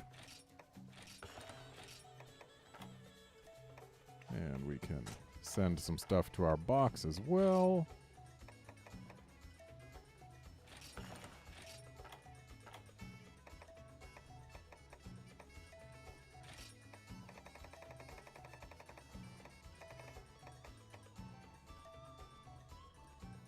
All right, later, Drake. Great.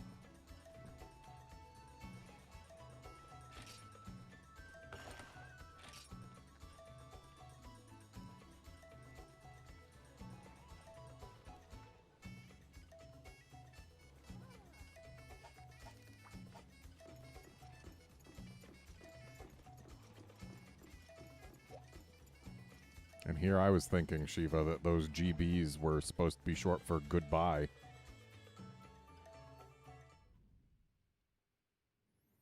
And it was just some new shortening that I hadn't seen before. I forgot to eat again. Not like our food would have been super valuable anyway.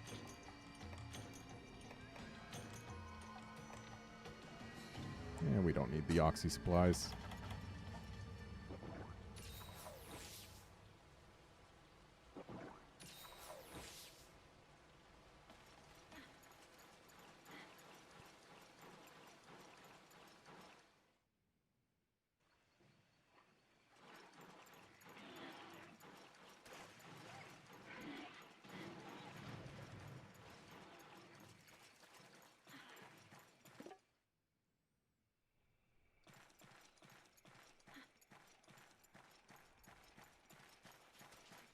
Are we seriously getting screwed out of bugs here again?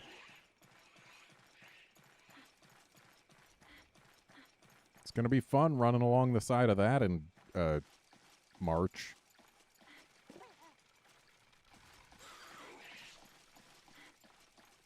Yo, thanks, Wolfkinson. I am glad you enjoy my stuff. So hopefully this stream and all the other content I've been putting up is enough of a present for you to pay you back for that.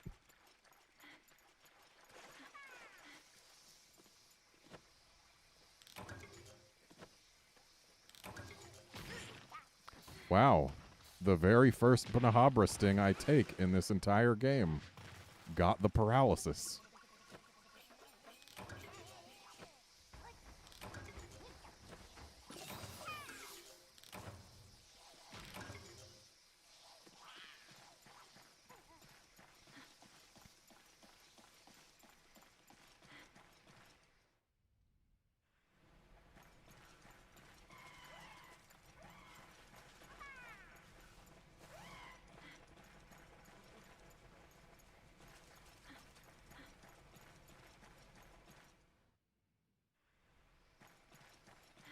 Alright, so if memory serves, this gobble is going to start in here.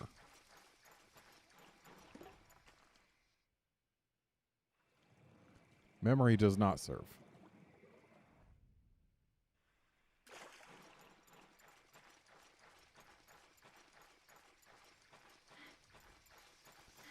The answer to your question, Protector of Time, is that the gate is closed so as to keep any monsters that you are hunting from getting into Moga Village.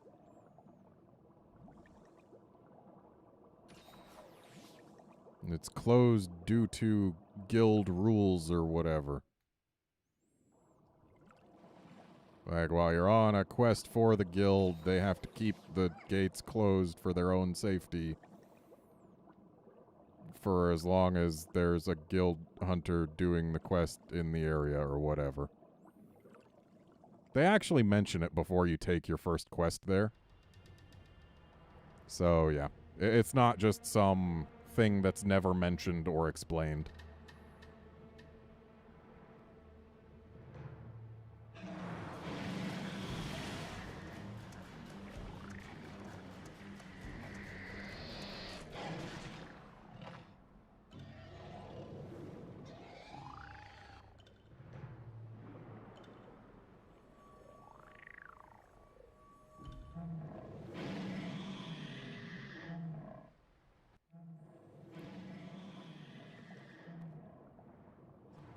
Dreamlord, you probably get to the camp by either boat or riding an Aptonoth. That part isn't explained. Right, I don't want to use these Sonics unless it's on land.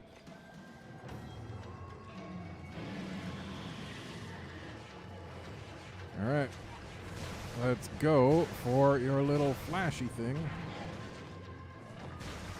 while we can reach it easily.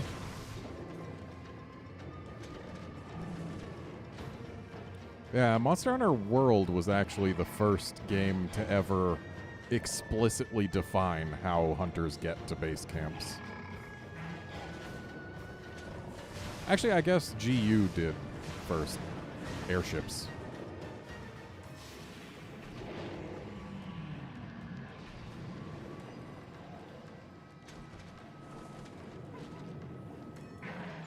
Nah, Dreamlord, Moga is not deserted as far as the guild knows. The guild knows people are there. It's the island that Moga is next to that's deserted. Because you'll note, Moga is not on the island. It's on wooden planks near the island. Nobody lives on the island proper.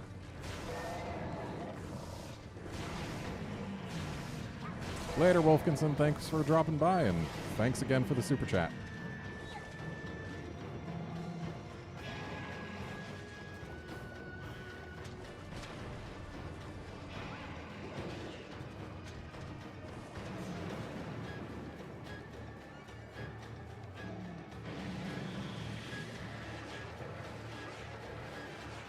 Having fun there, Gobble?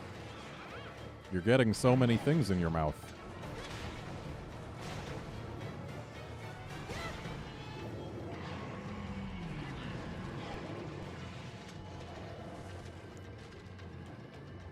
I'm sorry, are these Epioths seriously trying to attack me when there's a Gobble here?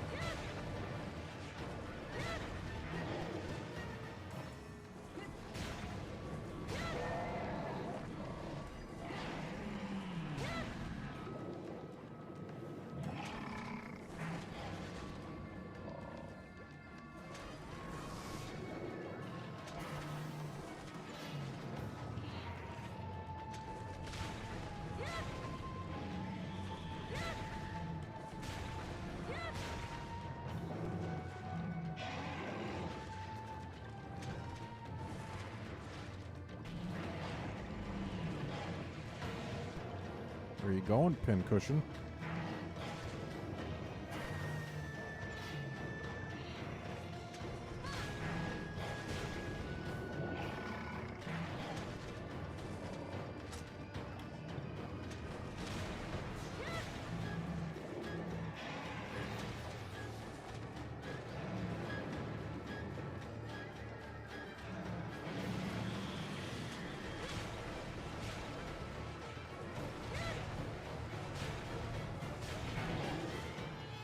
Okay, I guess I was hanging out a little too close to that mouth.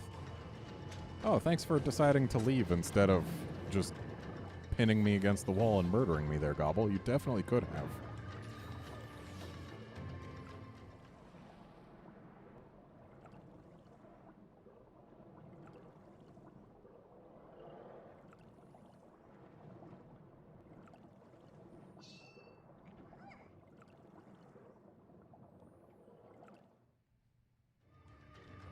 Dreamlord, I'd imagine, is the same kind of benefit that cats get from having their eyes be reflective of light. It's the whole, it brightens up their surroundings so that they can see better or something.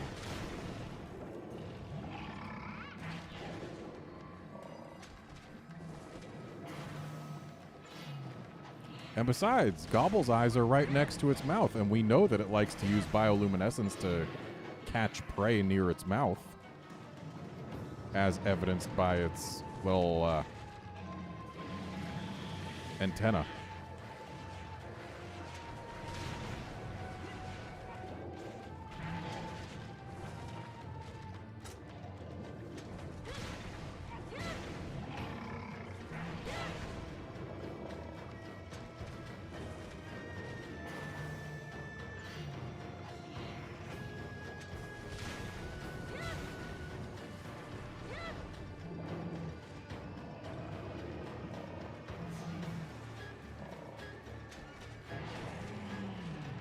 Good job trying to flash me there, Gobble. This poor Gobble didn't even get to attempt to flash me before I broke his lure. Makes me feel kind of bad for him.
Meanwhile, Protector of Time, Gobble's Lantern is one of the easiest things to break if you're using a melee weapon. You just swim up to it, start swinging. Its hitbox is generous enough that you'll probably hit it most of the time, and it just pops right off.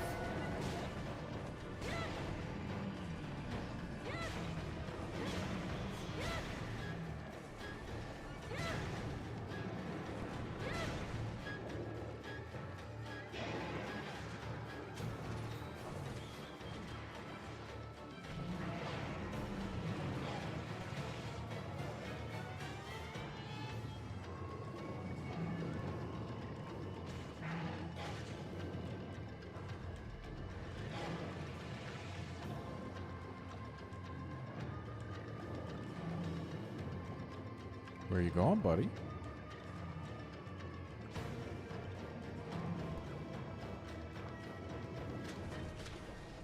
Well, I almost managed to not even hit the tail anyway.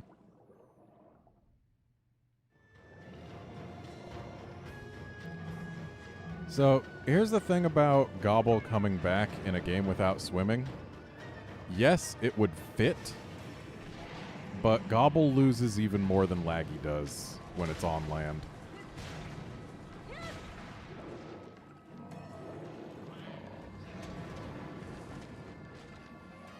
Because on land, Gobble doesn't even have access to this, its signature move.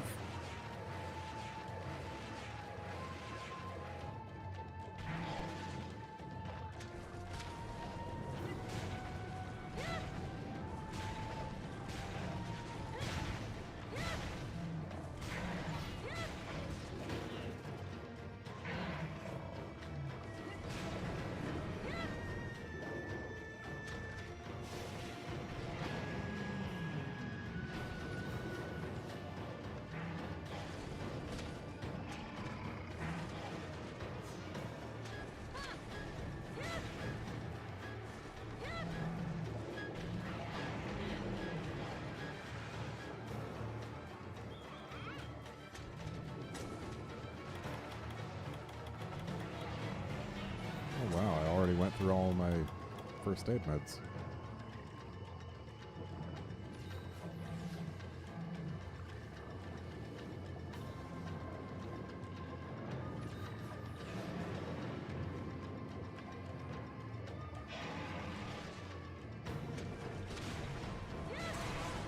There we go. All right. Later, Protector of Time. Thanks for dropping by. Let's carve this tail. Oh boy, a spike. Oh, that is a limpy Gobble.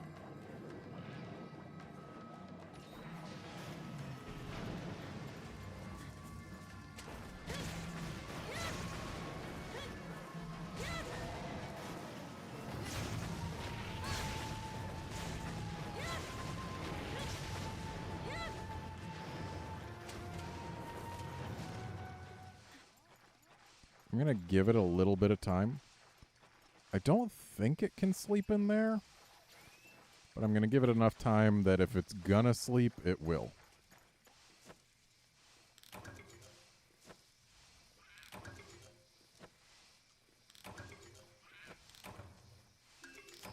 Yay, got another killer beetle.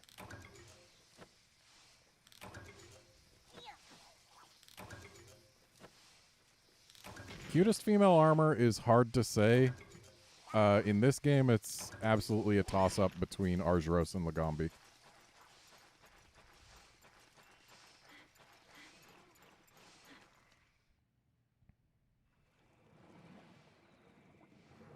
Oh, looks like it will sleep in here.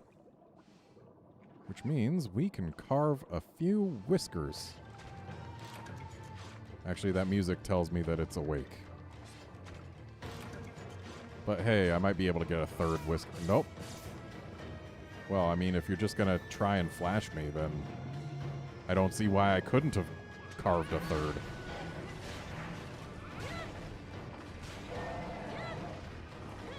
I find it interesting that gobble whiskers are actually fairly rare unless you carve them from a gobble that is hiding. But if you carve them from a gobble that's hiding, they're just the thing you get. See, Barioth armor, I do like it quite a bit, but I just don't think it's as cute. That said, in terms of my favorite female armors in Monster Hunter, G-rank Barioth armor from this game is, just looks-wise, my favorite armor for female characters in the franchise. So, yeah. Barioth definitely does get points for that.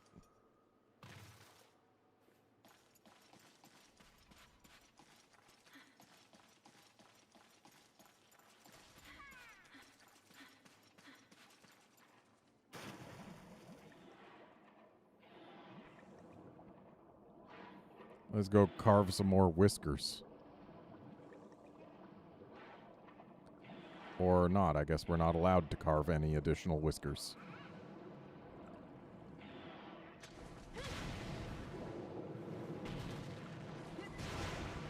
Ah, yes. Knocked over underwater.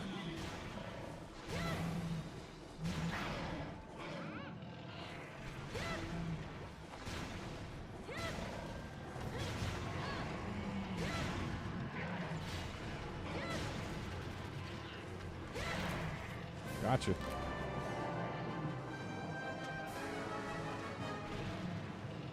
Ah, yes, it has fallen down.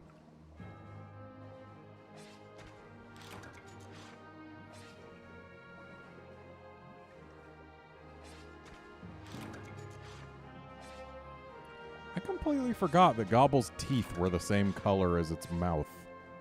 Like, there's no anything differentiating them. I knew that I had a Monster Hunter figure builder model of Gobble, and I thought it was always a paint error that the teeth weren't painted white and were just the same color as the rest of the mouth, but no, I guess that was more accurate than I had recalled.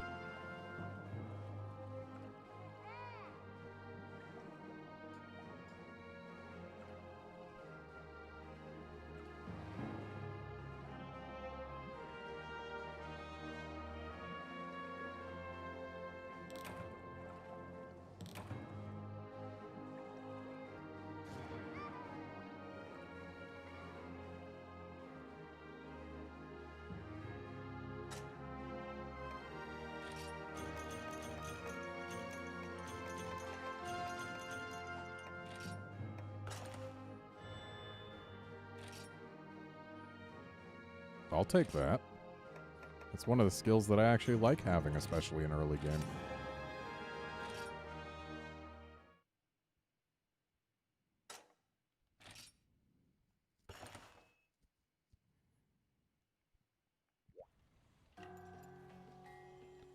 Also, I would just like to take this moment to say that I am very, very pleased that I have been streaming for this long. We're at, what, 2 hours now. And I haven't dropped any frames, and that makes me happy. Hello, Hunter Yokukita. You hunt well, we trade well, yes? You just in time, another carrier pigeon arrived, saying another land want to trade with you for Moga commodities. This one called Wyverian Hub. Their trade goods very special, hard to come by anywhere else. Tokubetsu. Tokubetsu means special. Mayhap you want to hear a little secret about Wyverian Hub? Sure. Sokodaksha, listen well. I too am Wyverian. Surprised? My family, they wait in Wyverian Hub for my gallant return. You make Argosy Captain very happy if you send home. I make sure to bring back items to max hunting fleet's power. But for now, show me commodities, yes? We trade. But I don't have any commodities. Hey, I have a new request for you. I think you're gonna like this one. Tell me, what would you like more than anything? Don't answer. I know you want to increase the shroom box's capacity. You're wrong, sir. I want to increase the honey box's capacity. Lucky you. So do the farmers. Mushrooms work so well in stews and salads, not to mention the nutritional benefits. I've made a list of everything we need. I know you're busy hunting, but think of all the fungi you'll have. Alright, what do you need? Yeah, I don't got that stuff.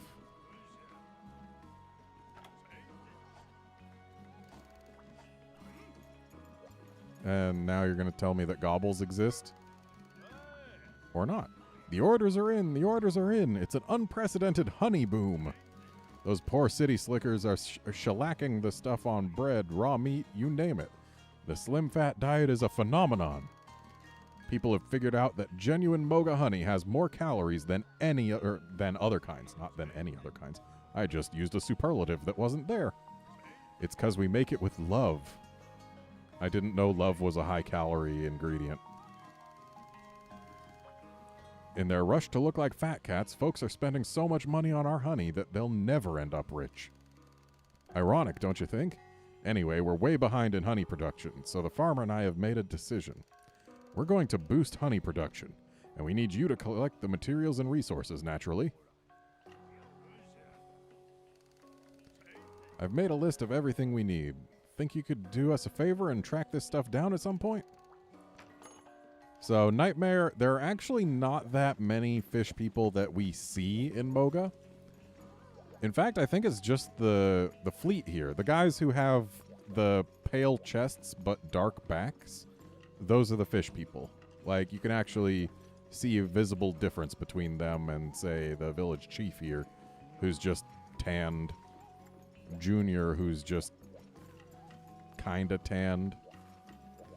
But these guys, they've got the very distinct separation between the dark backs and the light chests. Like, you can see it on this guy's shoulders, where there's just a line where it changes color. Because these are the fish people. But canonically, most of Moga is supposed to be fish people. We just only see it in the fishing fleet.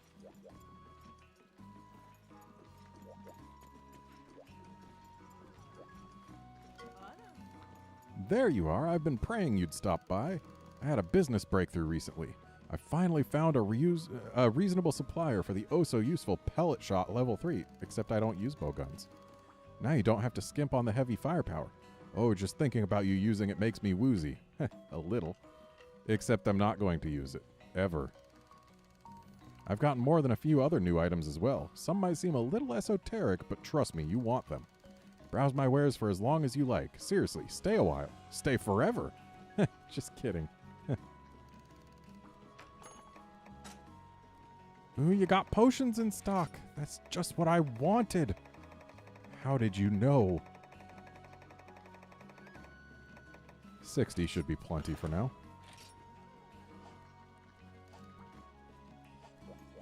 Fish people like a different species from regular humans who are, in fact, more fish-like.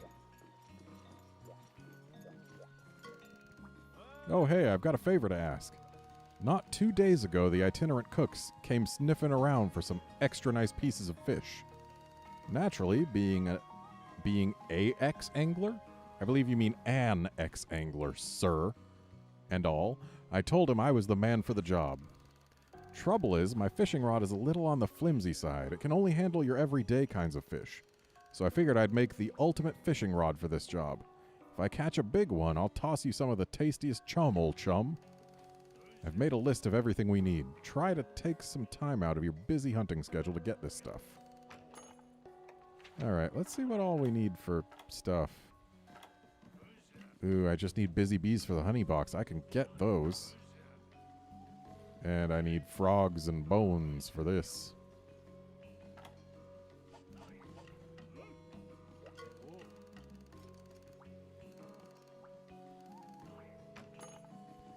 Yeah, Shiva, if you look in some of the art books, there's actually concept art for fish people. I think in the second generation, like in Jumbo Village in Monster Hunter DOS, there was one fish person. And yeah, some of them look kind of like humans with some catfish-like features, including barbels. It's interesting. So let's see, busy bees. We need busy bees. Busy. And we need some Shroom Germ Plus as well. Let's do 5 of that. Why not? Then some more busy bees.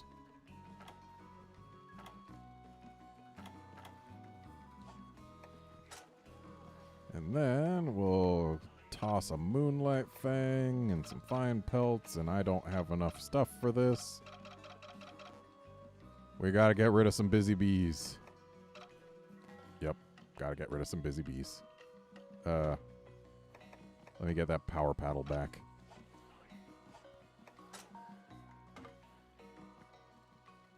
And looks like we gotta put back one more. Wait, okay, good, excellent. Yo, thanks, Cameron.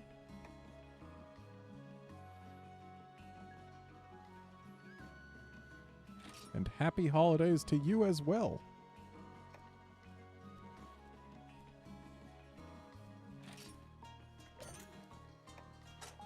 And busy bees and Shroom Germ.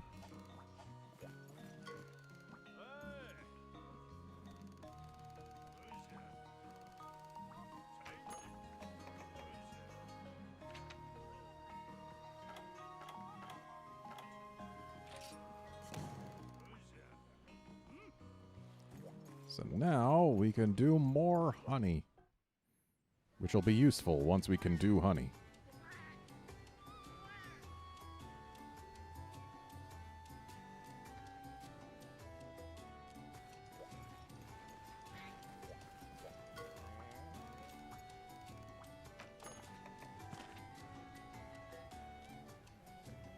So, still got a ways to go before we can change things up there. What do I need for stuff? Right, I need the jumbo bones and the killer beetles.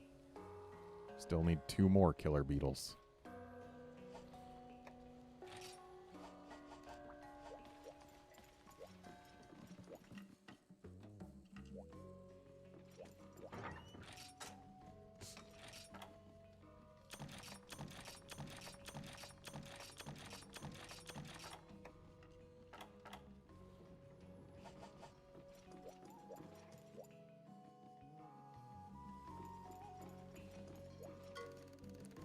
It seems the village's future is looking much brighter, oui?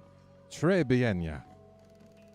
Effectivement, I am able to stock more magnifique ingredients than ever. Oh ho, I am now offering higher level grain ingredients to my best customers. Talk about the cast meow. With higher level ingredients, the dishes increase health even more. It's the highest in haute cuisine. Might as well eat something while I remember to. If memory serves, fish and bread is the bread and butter thing. And that's why. Defender high.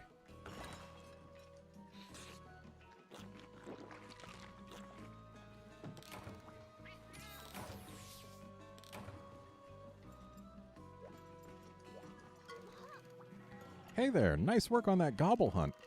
It's trickier than your average water dweller. I figured a funky monster like that would give even you a hard time. How do I know Gobble are trickier than your average water dweller?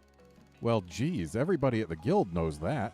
Their skin changes color and they hide down deep and can paralyze you?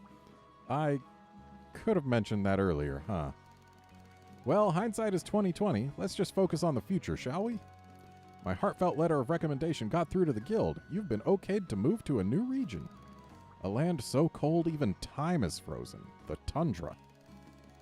Wondering about what sort of place it is, other than really dangerous? According to my crystal ball... Reply hazy. Try again. That's close enough to good. So whatever quest you do, good luck will follow. I could be wrong, but I could be right. Trust me or flip as any. Same difference.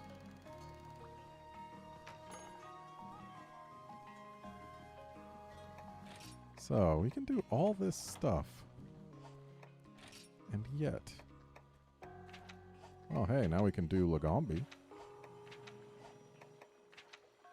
We can also do that, but I don't want to unless I have to, and I don't recall if I have to. So let's go ahead and do Lagombi.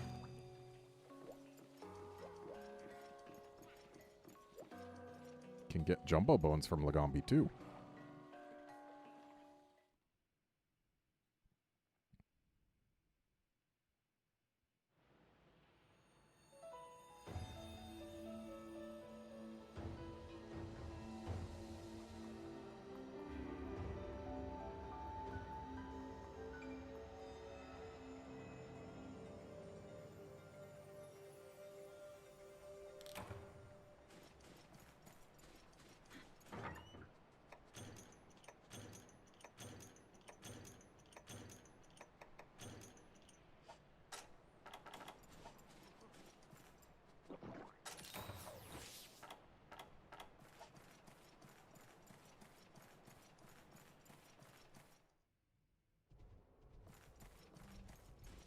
I am 100% with you on that, Kratos. Well, actually, no. Hang on.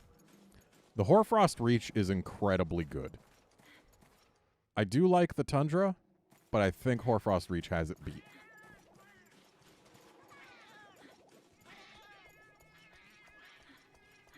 That said, Tundra does have both the Frozen Seaway and the Snowy Mountain, or whatever it's called these days. The Polar Ridge? It does have those beat.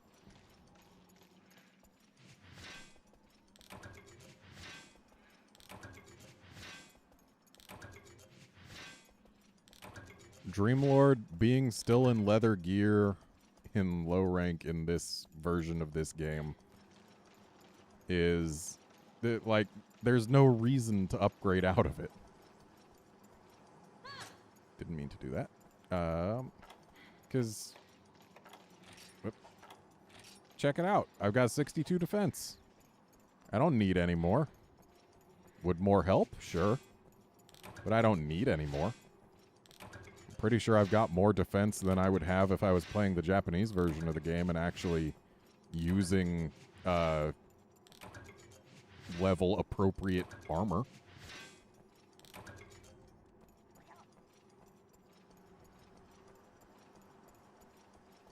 Okay, so this should keep us in caves. Yup. Because I want to get some Isicium.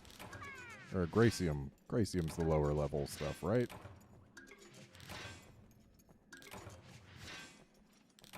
I want to get some whatever the stuff that you can only get here is.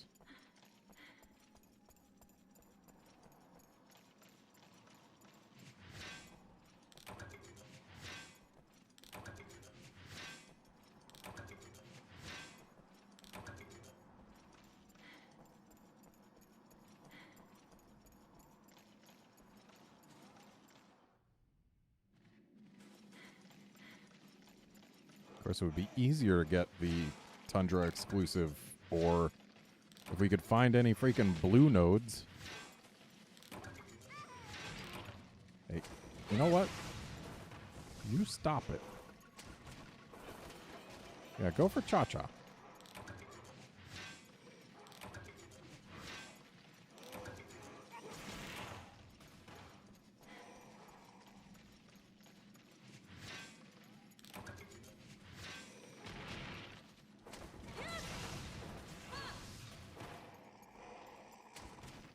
Well, if the baggies are dead, I might as well carve them.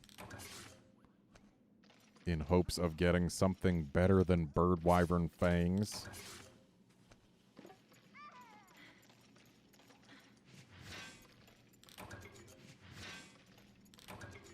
Like, I don't know if it's just me, but when I'm carving a monster, I like getting parts that are exclusive to that monster, rather than stuff that I can get from a variety of things.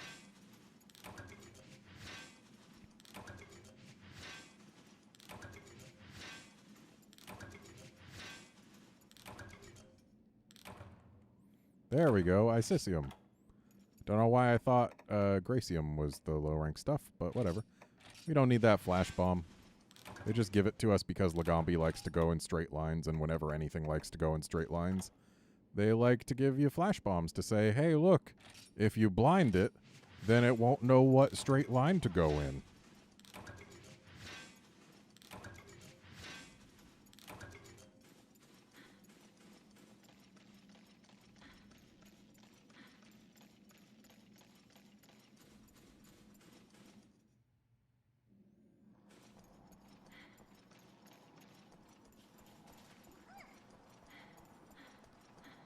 So I do believe there's a guaranteed blue note out here. But because it's guaranteed, it has like a vanishingly small chance of actually giving us Isicium.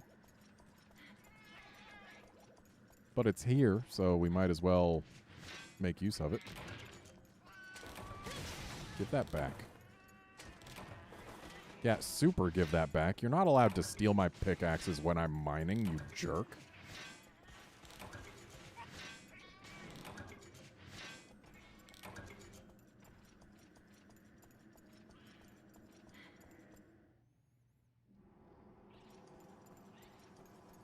Okay, got another red node.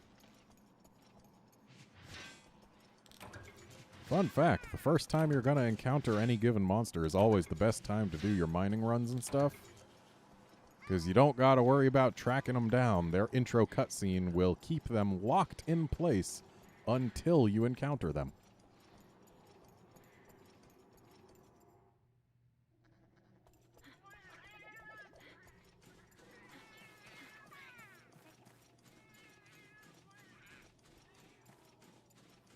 So, time to go meet Lagombi.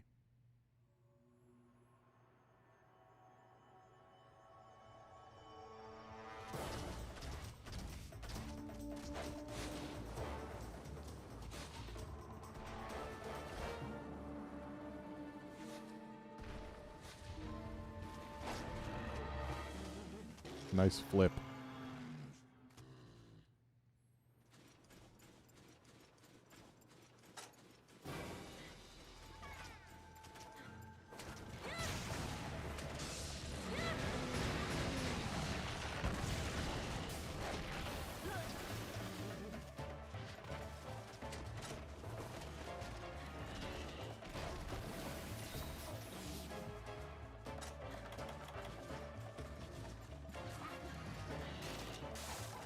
Ah, yes, the secret zone in the tundra that only exists if you get a Devil Joe to open it up for you. It's great.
I'm going to come right out and say it. Lagombi is easily the best of the bear trio. Volvidon's neat and all, but it appears way too late, and as a result has way more health than it deserves. And Argyros is just a little too boring. Lagombi is just great. Whoops, that's right, it's mad. It can do more than one.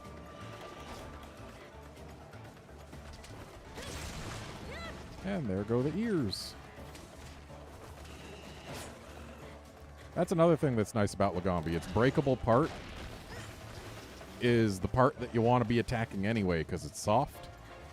Whereas Volvidon, the breakable part is like its back, and that's not at all where you want to be hitting. And for Argyros, it's its hands, which are its hardest part.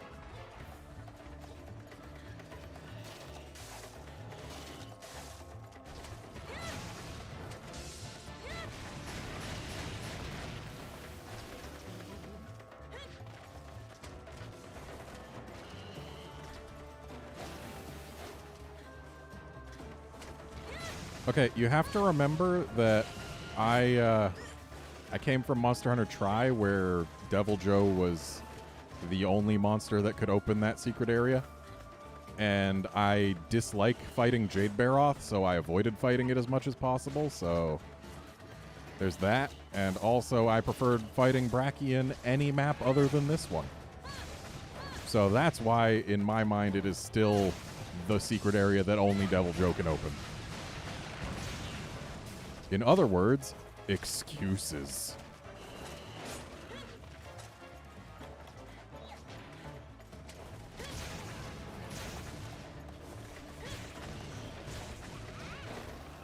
Sorry, buddy, you're not sitting on me today.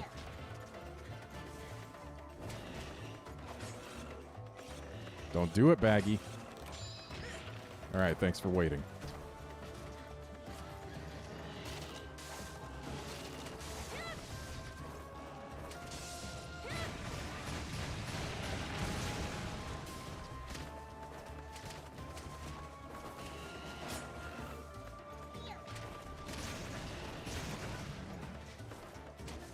Oh no, it is cold.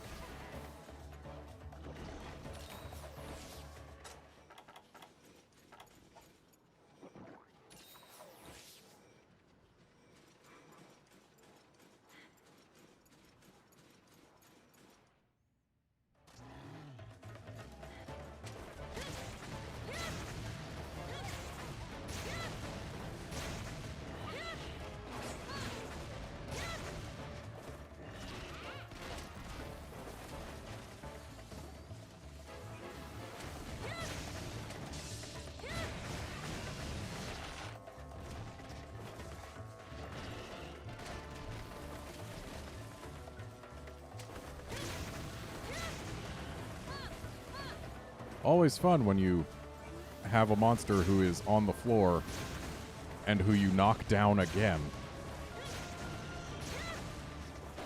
What did I say about you sitting on me today? I said it wasn't going to happen, didn't I?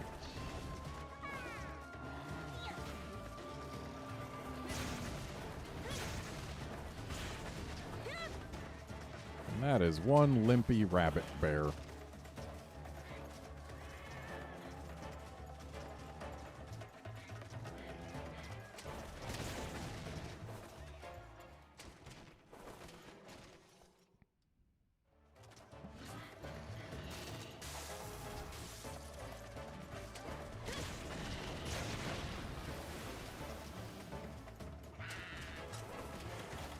I guess I should increase my health.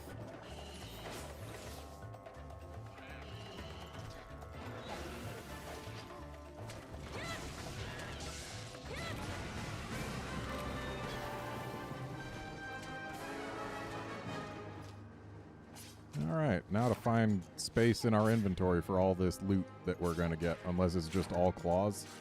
Or maybe I already made space by consuming enough things. Guess so. Did we need more velvety hides? I don't recall. Either way, velvety hides and monster fluids are still useful to have.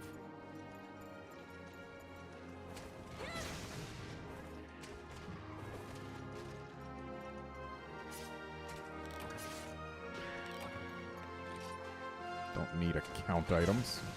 I want things I can keep, game.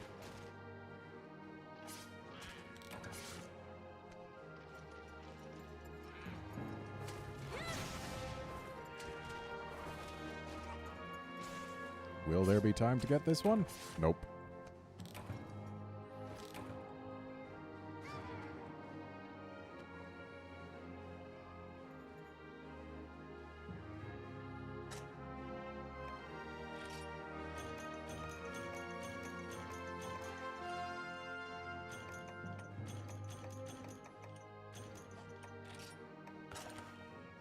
And what do we have here? Useless.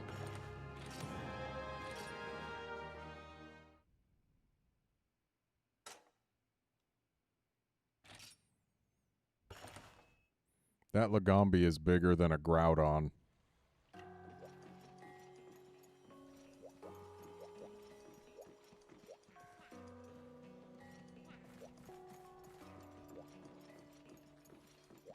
Alright, no one has anything to say to me.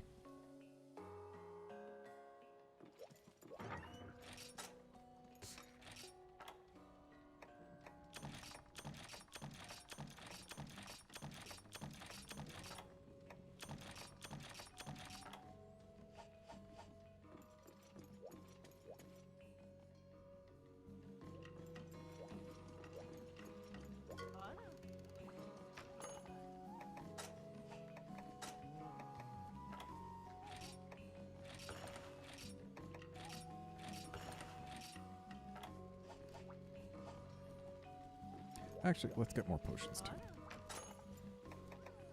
Because we do have plenty in the box, but it's also nice to have them in your inventory. You know what? We can also send some antidotes to the box. Like, we don't need them right this moment, but there'll come a time when they'll be handy. And whetstones. There. Now we don't have to care about those anymore.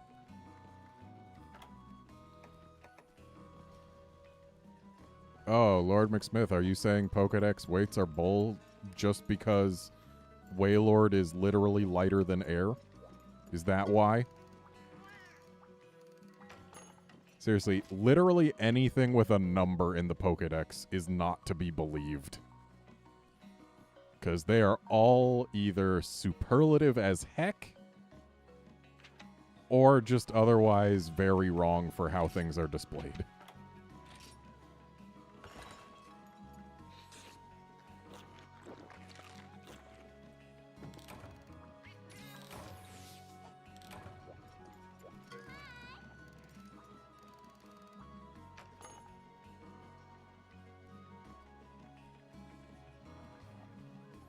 Well, Kratos, I'm glad you're having a good time.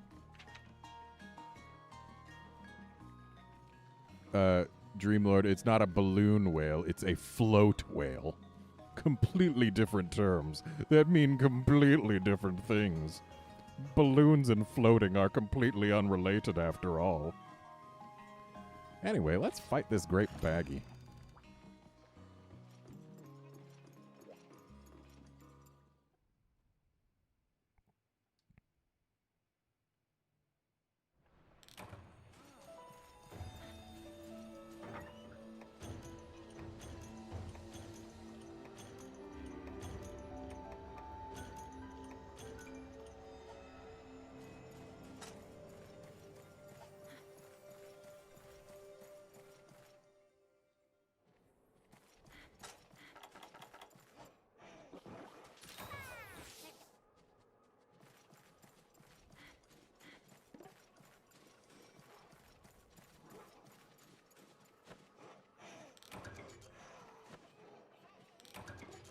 Yay, Killer Beetle. Yay, Killer Beetle. Nice miss there, Baggy.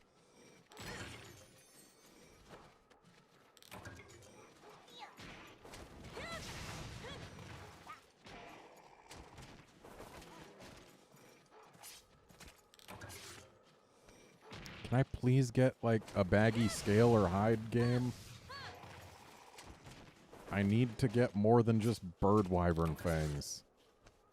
Thank you.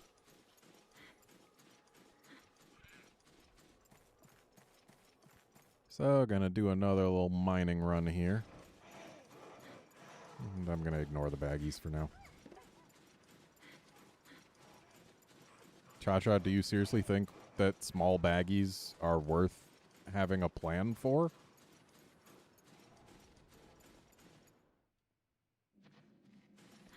All right, what do we got? What do we got? Do we have nothing? No mining nodes in here? Do I need to call the manager? Yeah, apparently I need to go call the Tundra's manager, tell them that their employees aren't leaving enough mining nodes around.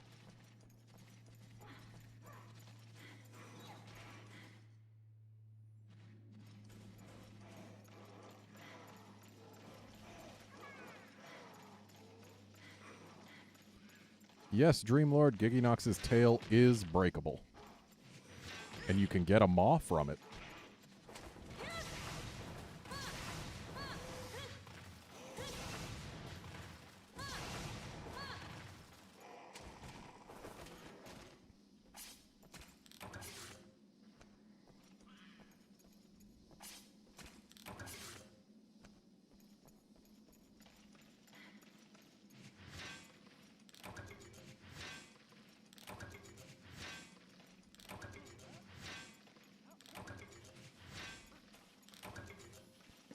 Not gonna lie, I kind of hope that this map gets remade in the 5th gen engine for Rise. Because if this ends up being the ice map for Rise, that would just be pretty cool. This Nahabra is not giving up. And it finally got it.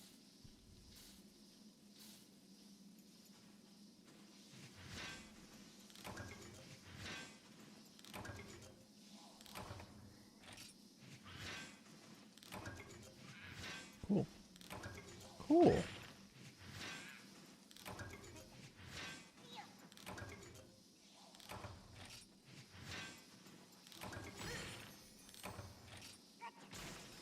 That was a good mining node. Especially for a red one.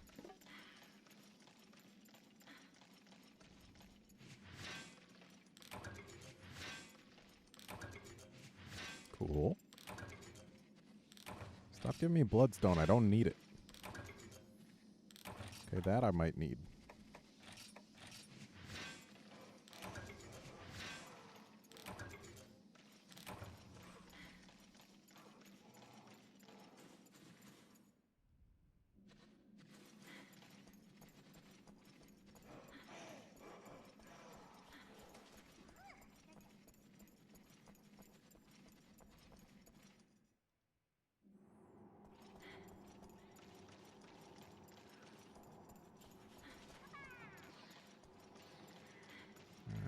Usually there's a blue node around here somewhere, but it looks like not today.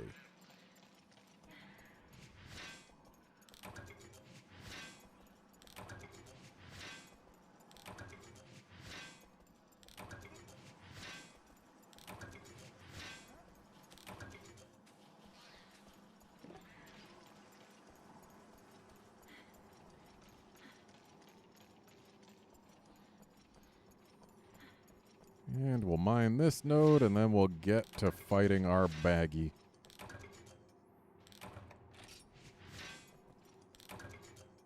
Stop giving me bloodstone. This isn't the quest for that.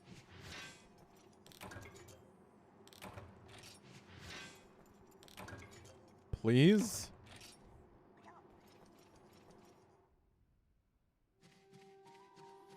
You know, I have done the Bloodstone quests on more than one occasion where I had not enough Bloodstone spawn that I actually needed to wait for mining node respawns in order to clear the quest. And yay, we're back to the raptorial bird wyvern music, which is the best medium monster music in the entire franchise. That baggy looks so smug. So you're just gonna sit there and yell at your sleeping Popo and not actually kill it?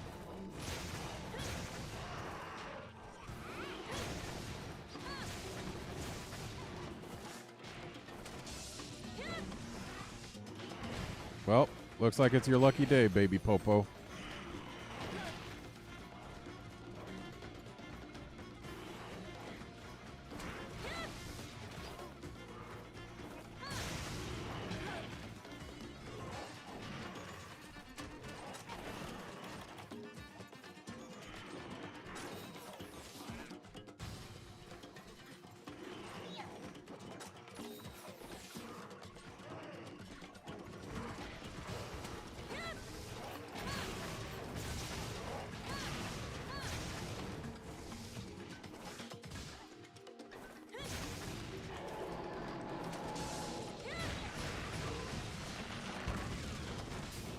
Yeah, the burst didn't get it, but everything up to it did.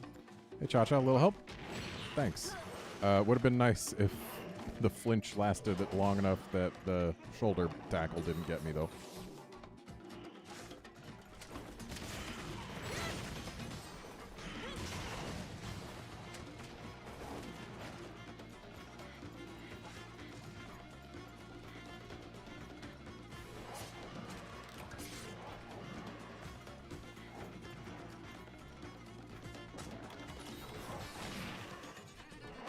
Well, there goes most of that potion.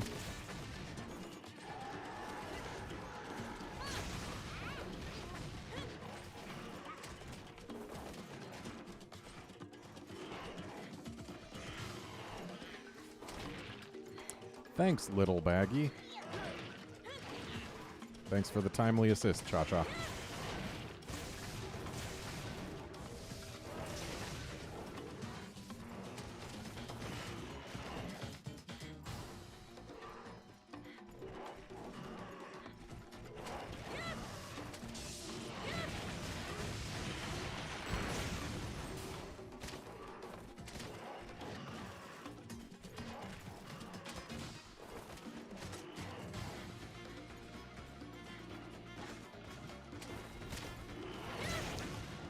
Dreamlord, I assume you meant dromes and autocorrect has betrayed you. Yep, looks like that is exactly the thing that happened.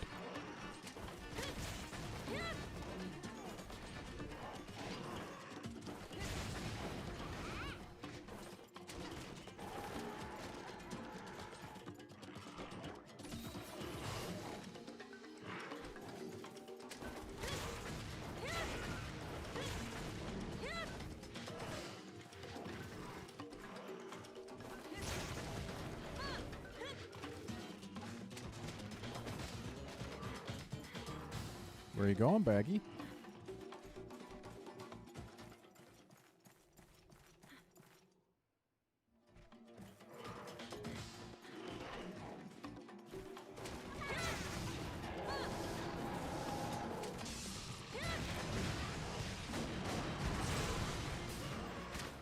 All right. Now we don't got to worry about breaks. Someone wake me up, please. I don't care who does it, just someone. Thanks, Baggy.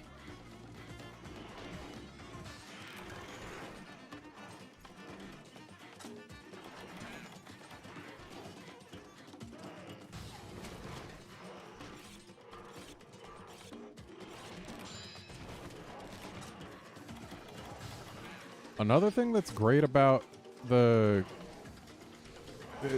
these guys instead of the dromes, like, look at the little baggies hopping around. Their animations are just so much more dynamic and fun.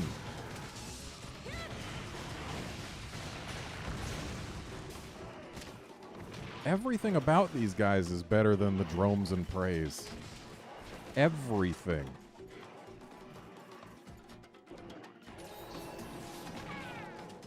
Also, unlike the dromes and preys, they don't have absurd numbers of fingers. Like, go count how many fingers a Velocidrome has. I will wait, because it'll take you a while.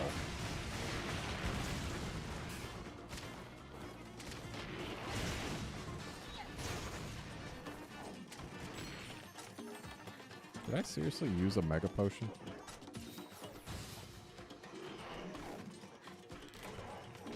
Controller, please. So, here's the thing about my setup the way it is for recording Wii U at this point in time.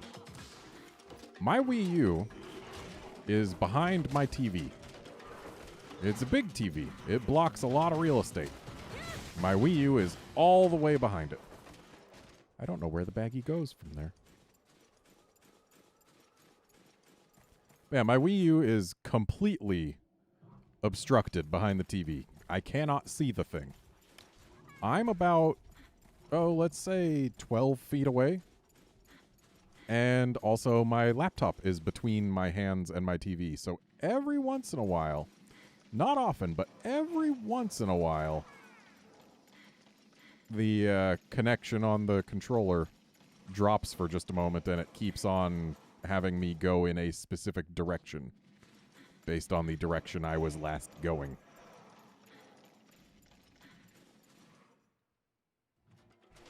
Ah, here you are.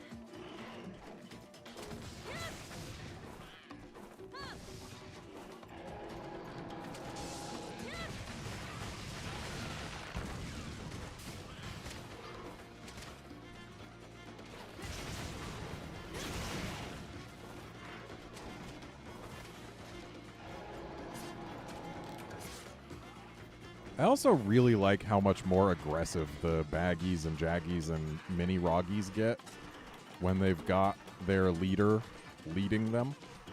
It's a really nice touch.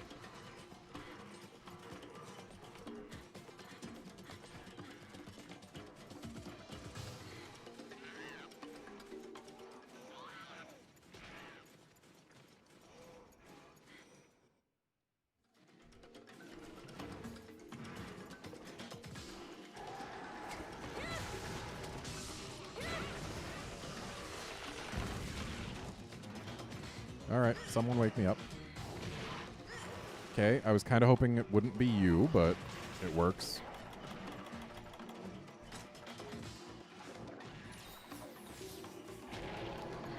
Gee, thanks. And yes, I do have energy drinks I could use, but I'd rather save those because energy drinks are the best way of recovering stamina in this game.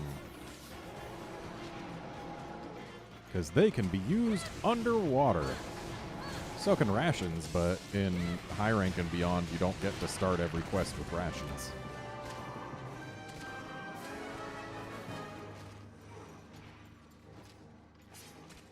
I mean, McSmith, already with Grady Zucchi, we're seeing ways that it's actually coordinating its attacks with the little ones. And they have it specifically travel around with 2 little ones, which is neat. Definitely looking forward to actually seeing them like in a real full-length hunt. And seeing if Grady Zucchi will, say, call more in or just be sad when you kill the 2 little ones.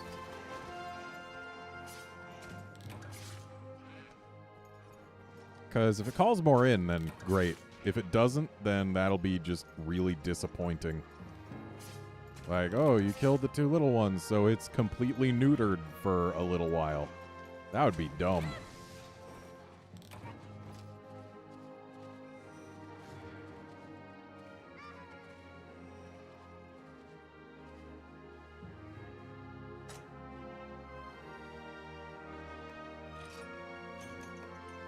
We did not get very many great baggy parts, and that makes me sad. Especially because great baggy armor looks so good.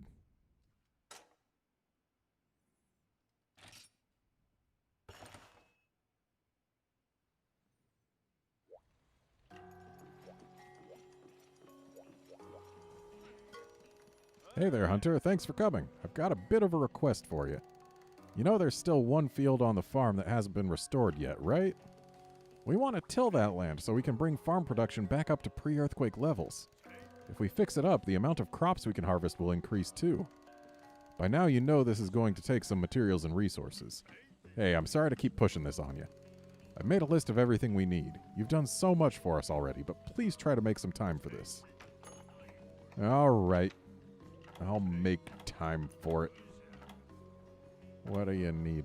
Catalysts? I don't remember how to make catalysts.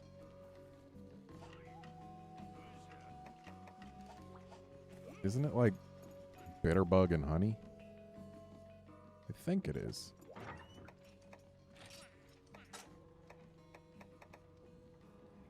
Well, that's herbal med, and we're going to want lots of that later. Oh, snap, I remembered it.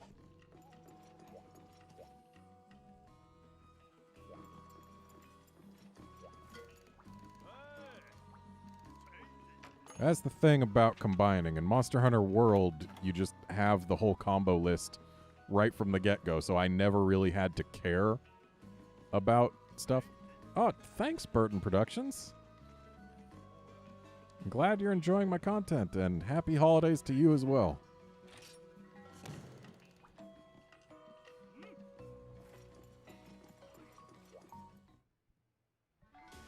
Yeah, Monster Hunter World, with it just giving you the whole combo list right from the get-go. You never have to guess or memorize any of the combos. You just look in the combo list and are like, oh, I can make this, or oh, I can't make this. And that's the end of the story. Have a look-see at this. We were tilling the fields when we found something real weird. It's a pot that smells like who knows what. I figure it's just big enough to fit over your head. Of course, who would be silly enough to wear a pot like a mask? Maybe a fool kid or someone touched in the head. So, Cha-Cha, he's both of those. You want it? I can't imagine why, but whatever. What'll it be today? Okay, so we still got one more cycle of cactus flowers going.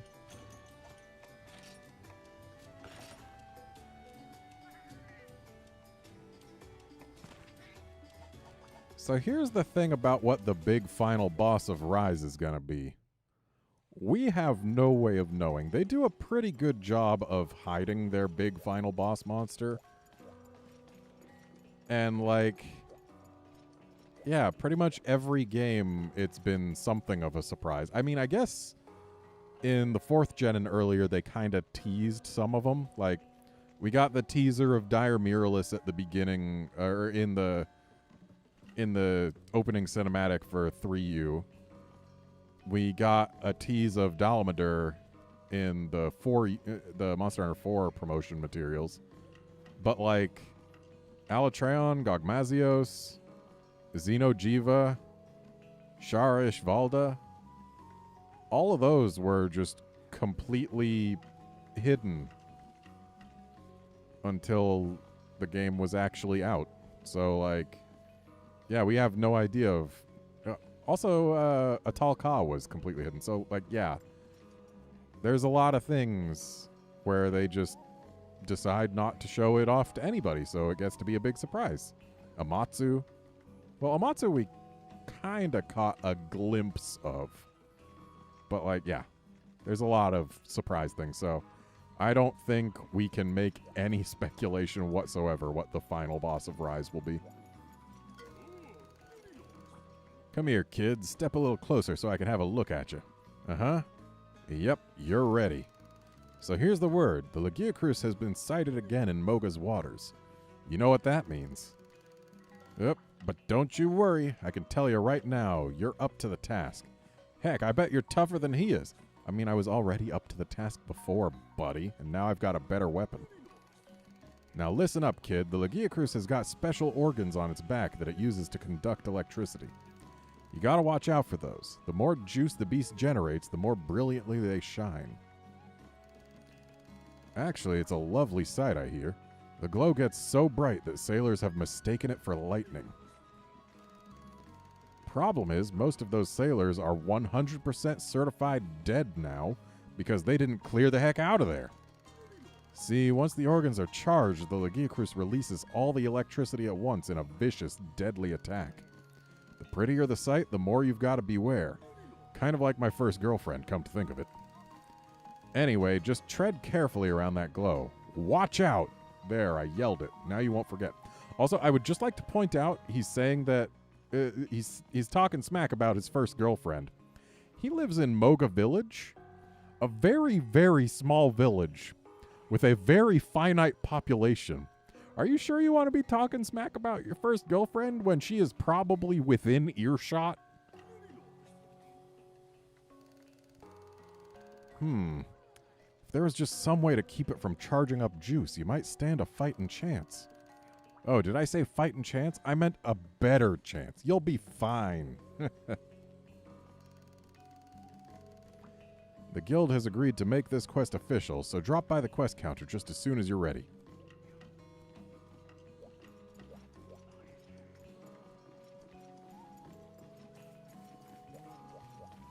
So, can I do anything here right now?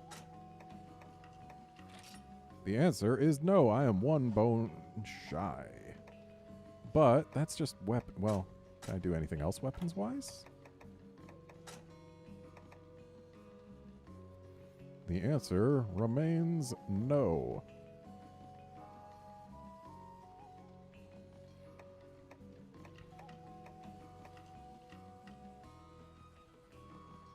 The answer for Wild Axe is actually almost yes. How about armor? Could make the Jaggy hat. Stun res is nice. But I can't make the Jaggy chest. Why can't I make the Jaggy chest? Why is it not even in here? What am I missing?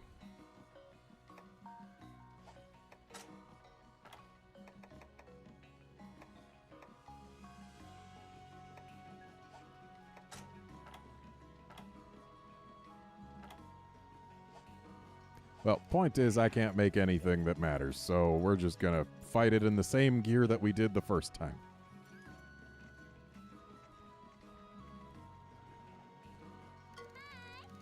So, I know I tend to clown around, but what I'm about to tell you is no joke. Did that get your attention? Did it? I bet you're wondering what's up. Actually, I bet you're wondering if I'm even capable of mature conversation. Well, let's find out. He's back, the Legiacrus, the Lord of the Seas himself. Do you remember when you first saw one, way back when you first started doing quests? That wild churning in your gut? That tail that you severed, those horns you broke, the chest and claws that you also broke? Well, considering I've been your closest friend your whole hunting career, I think I can say with some authority, you are far and away a better hunter than the one that first ran for dear life from that Legiacrus so long ago. Except you never ran for dear life, you actually broke all those pieces that I just said that you did. Hello, Obi-Wan Kenobi. Oh, hello there. That's right. Hello there. You've matured into a truly skilled hunter. Now it's time to do what you came to do and save Moga Village. Oh, and if killing it is too hard, then just driving it off will be fine. If you scare it enough, I'm sure it won't come back. Also, your fly is down. Made you look.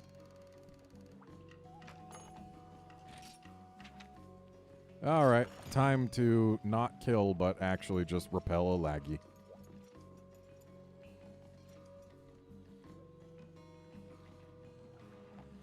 Did I did not clean out my inventory. Hang on. False alert.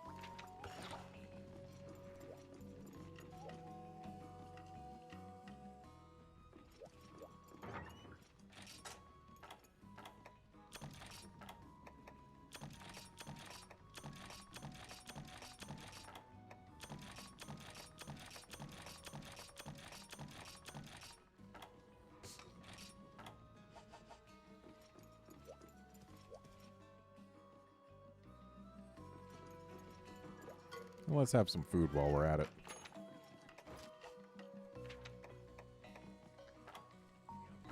So let's do a scalefish and a rapscallion. Why not?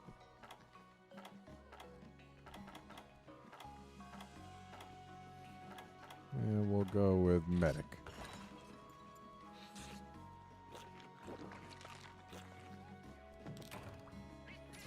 Well, you see, Dreamlord, I've got a plan to stop it from charging with its solar power. All we need to do is put a giant disk between the deserted island and the sun.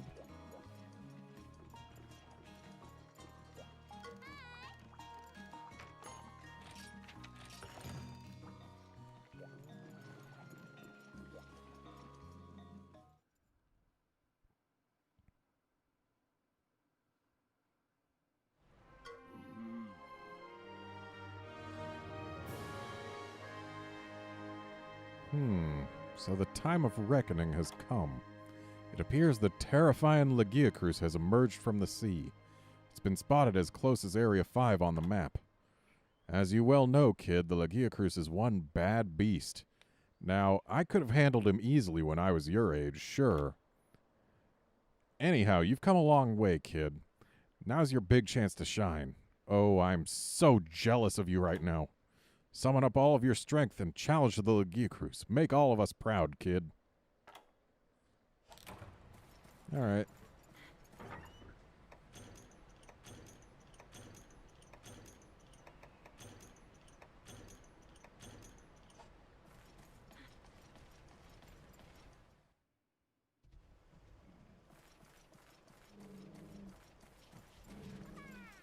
Alright, so we go through here. We get to see what I think is a pretty neat scene. Oh, thanks again, Blue Link, and good night.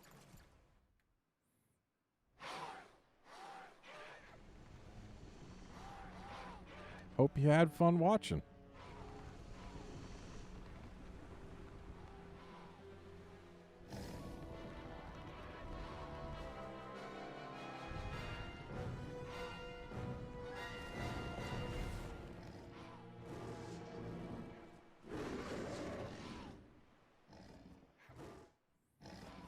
Alright, so our primary goal here is to remove this tail again.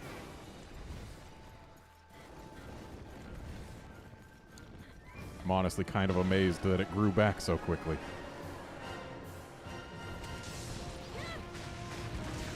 So I guess also breaking the horns again would be a fine thing.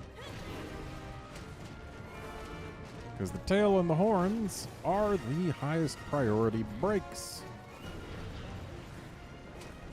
Admittedly, the horns are probably better than the tail, but I main Switch Axe, which means I am, like, contractually obligated to sever tails whenever they are severable.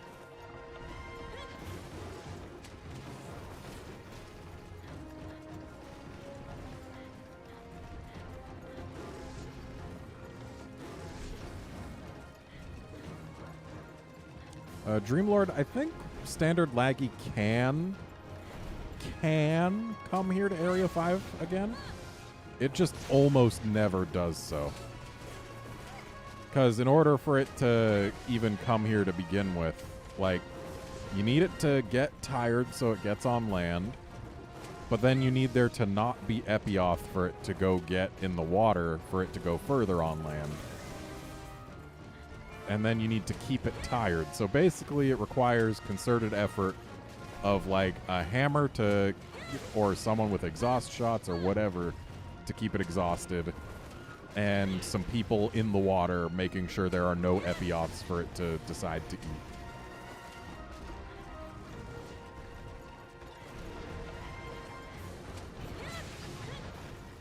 And technically Ivory Laggy is just an older Laggy, so eventually every Laggy is willing to come back here.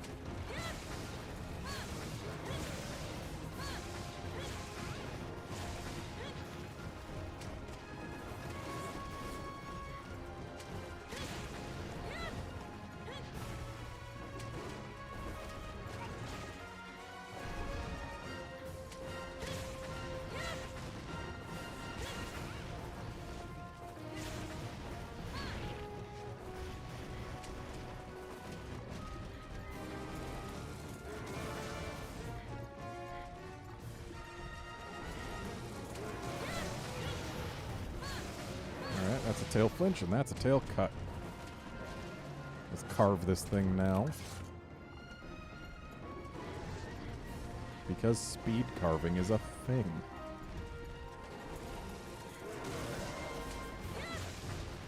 Why am I going for the claws? It's still got horns.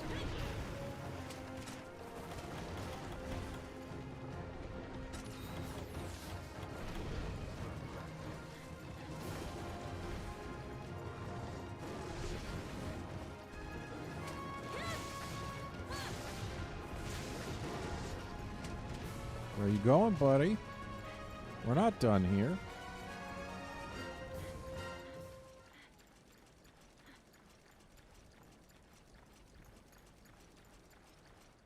Shout out to the people who did the animation work on Laggy, by the way.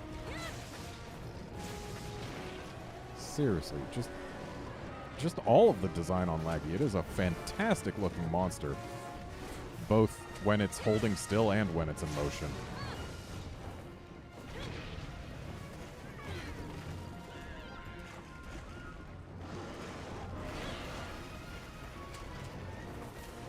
Dreamlord, you are not entirely incorrect, considering that Ivory Laggies are older Laggies and Abyssal Laggies are very old Laggies. It's just an age thing. As they get older, they go through phases.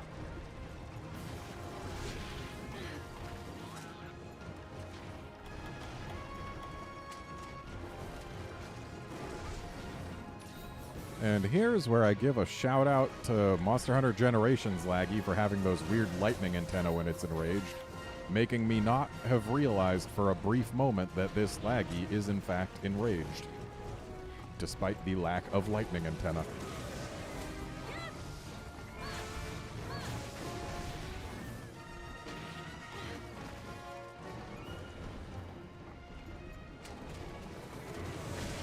Ow. Very ow. Is this going to be my first cart? No, it is not.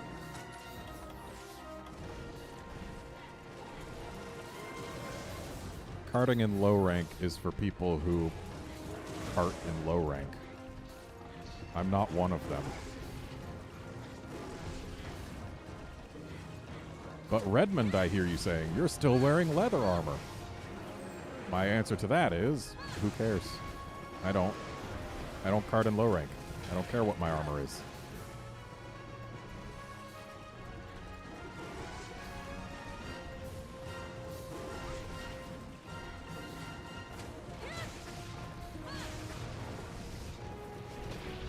Ow.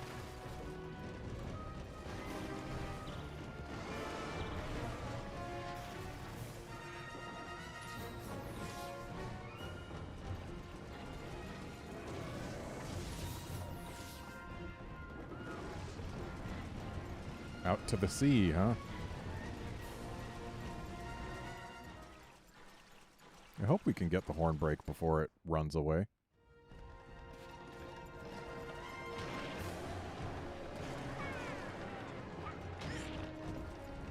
Cha-Cha, I was already done being roared.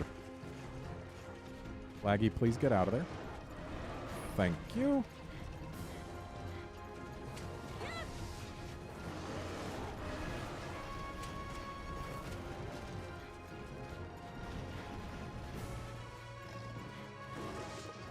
I remember in Generations when you could use this to jump off of instead of having it be an impassable terrain rock.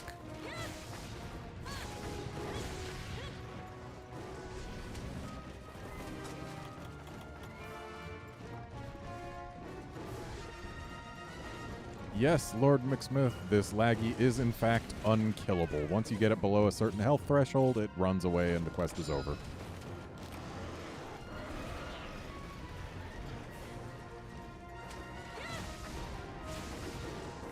But at least this one actually runs away instead of sticking around at 1 HP forever.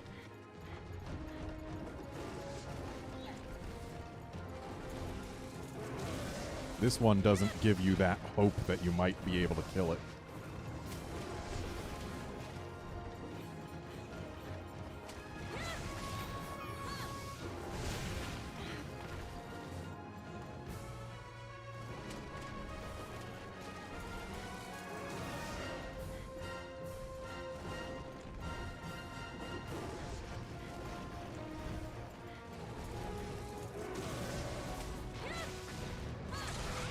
There we go.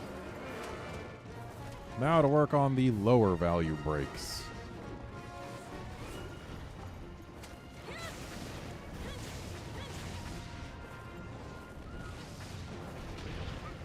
Ow.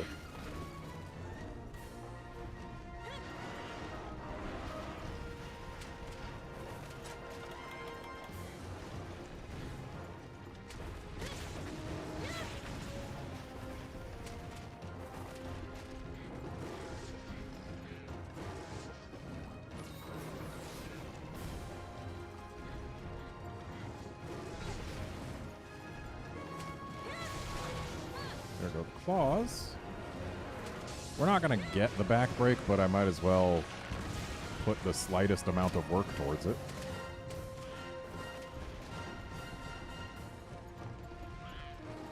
All right, Dreamlord, that's a very interesting question, asking which Moran is more interesting. I gotta say, I find Darren Moran the more entertaining hunt. And that's proof right there that this Laggy is unkillable. But I find Darren Moran more entertaining to hunt, but I prefer the gens. Like, in terms of both aesthetics and just general fight. Like, being able to hop up on their tusks always felt cool to me. Whereas Darren, you can't just walk right up its nose. Yeah, Darren is... It's a better hunt, but I prefer the gens in basically every other way.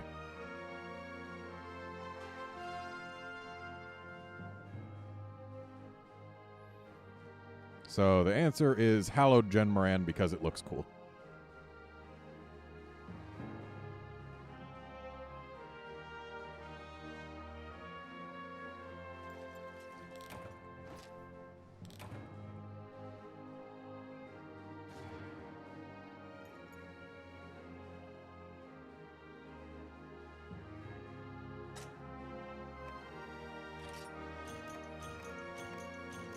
Oh boy, more scales. At least I got a horn from the horns.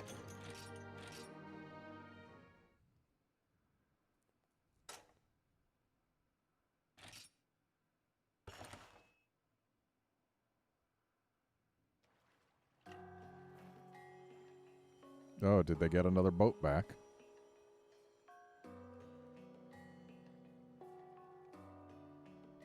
Looks like it. That's all three. Kid? Kid! Haha, you did it! You really did it! I knew you'd be the one to finally drive off the Lagiacruz, and fortunately I was right this time. Maybe now the village can finally enjoy some peace. You'd best rest up too, save whatever strength you've got. The beast still lives, and that's a problem. Once its wounds heal, the Lagiacruz will return. And then you'll have a serious battle on your hands. No more Mr. Nice Leviathan, no siree. It's gonna come at you full force.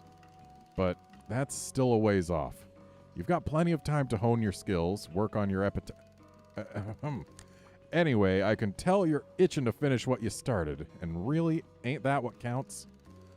Oh, since you're still breathing, that sweetheart at the quest counter cooked up some new jobs for you. Have at 'em.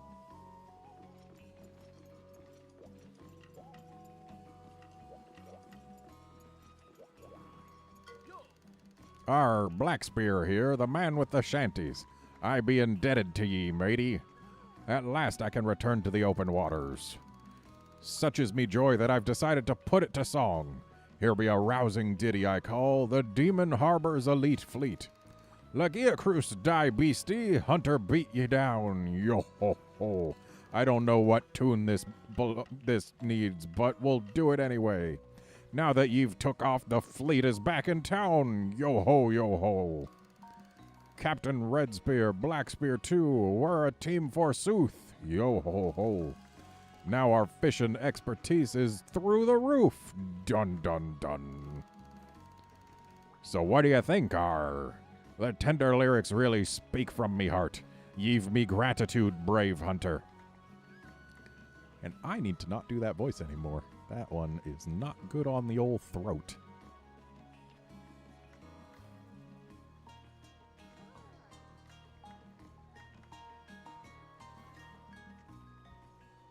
So, climbable giant monsters, which is my favorite.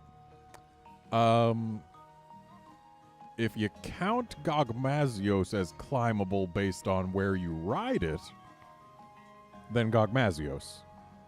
Otherwise, Dolometer looks cool. It's got great sound design. It's a really fantastic spectacle fight. So, Dolometer. Though in terms of actually how much fun I have fighting them, I think I gotta give it to the Morans.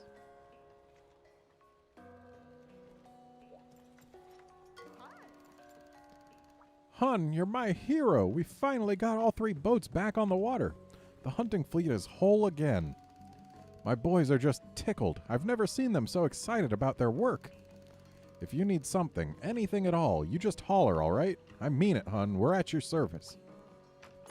All right, let's check this here haul box. And then we'll dispatch them to the dark waters. And you to the dark waters. And you to the dark waters.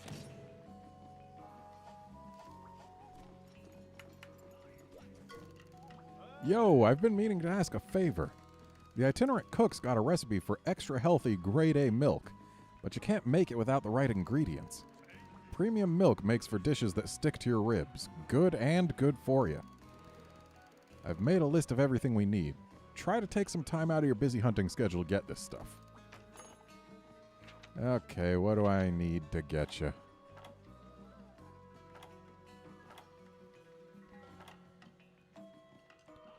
Pale extract, huh? You telling me I need to fight Gigginoxes to make milk? That's a little awkward. Also, wait. These are ingredients for milk? What part of this is milk?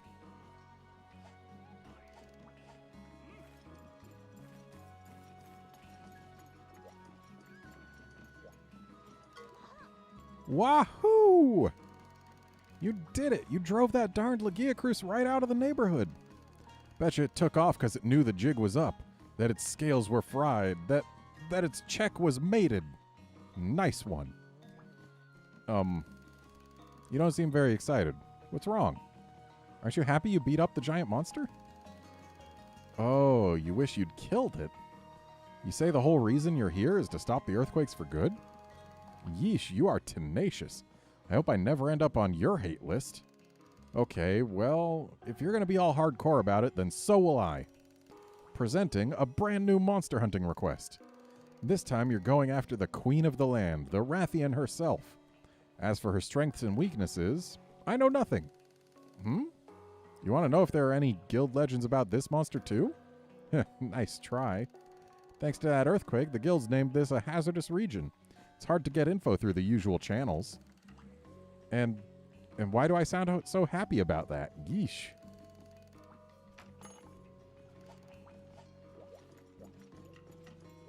Let's go put some stuff away so that we can get ready to fight this here Rathian. I guess we didn't really have much stuff to put away.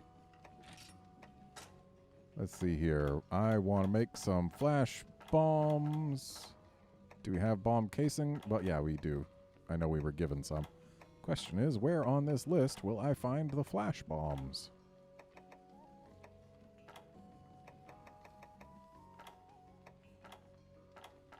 Aha. Around here, I would think. Ah, there they are. I don't like that 80%. Let's go increase that a little bit.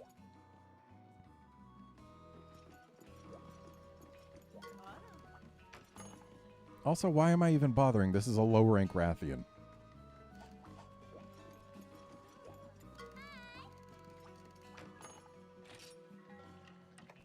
Dragon Lady, let's go. And this Dragon Lady is going to be the last hunt of the night because I need to get myself some food. Because starving yourself for Monster Hunter is not generally a great plan. But at least we'll have gotten more than 3 hours in and had some good times. And also accomplished the primary goal of this series of streams anyway. Which is to get to Rathian in the village experience so we could see everything that leads up to her. Because I am still harboring the idea for a video series in which I examine Rathian in every Monster Hunter game I have access to, and everything that leads up to fighting her in said games. Under the premise that a lot of people consider Jan Kutku the teacher monster that teaches you how to play the game. And if Jan Kutku is the teacher, then I personally believe Rathian is the test. Because she is the first monster that's really just a standard monster. Like, she's the gateway to the rest of the game, really. Because once you've shown you can fight Rathian, the game's basically done teaching you new things, and it's just get better at what you already know. So that is the premise here. That's why I've been trying to get up to Rathian in this game. Where the heck is she? Right, she starts in the, like, Aptonoth tunnel.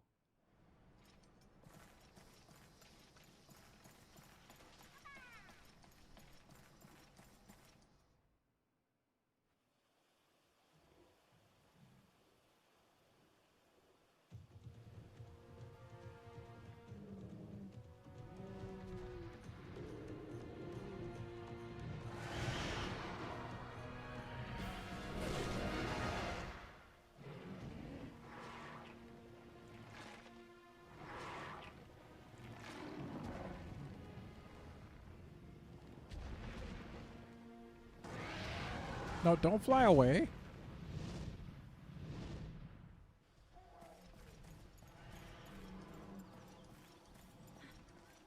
Not even gonna show me your shadow so I can see where you're going? Jerk move, lady. But here she is.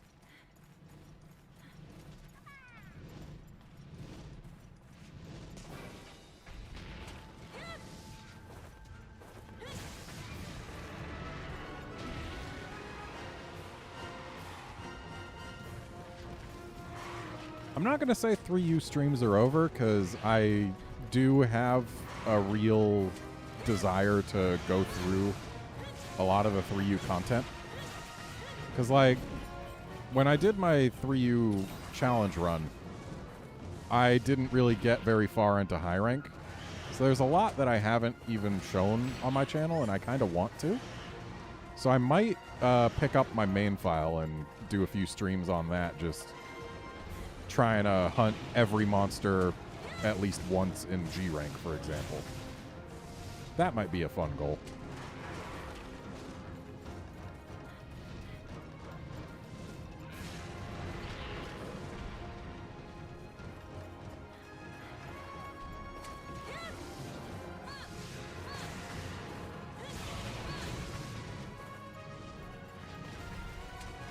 But once I do beat this Rathian, then this particular character is probably done.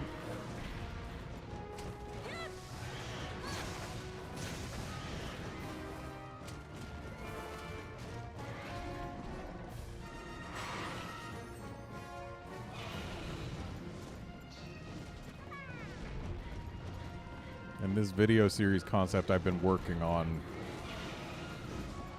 like, I almost completely scrapped the idea after having gotten to and fought Rathian in Freedom Unite, because in Freedom Unite, Rathian unlocks at the same time as Rathalos.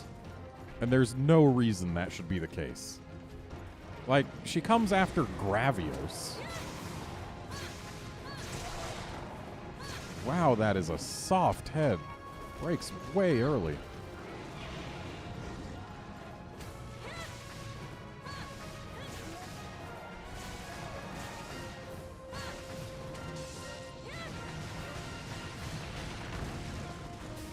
I really shouldn't be doing elemental discharges with a fire axe on Rathian.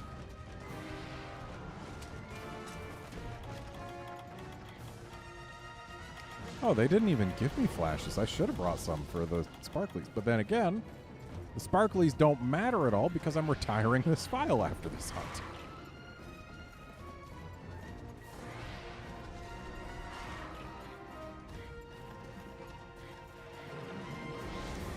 Yeah, Burton, I can say right now that no, I do not have an uploaded Abyssal Laggy hunt, at least not here. There are a few videos of me hunting Abyssal Laggies out there on the internet. Like, I think there were some snippets of Abyssal Laggy in the monster feature or whatever it was called that Capcom did.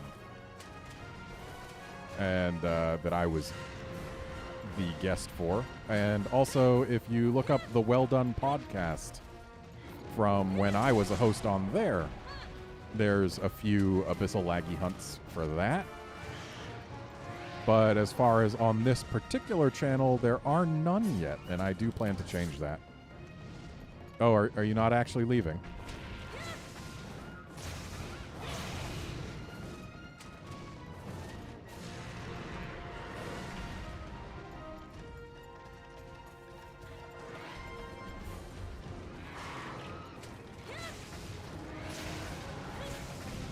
Are you leaving for reals this time?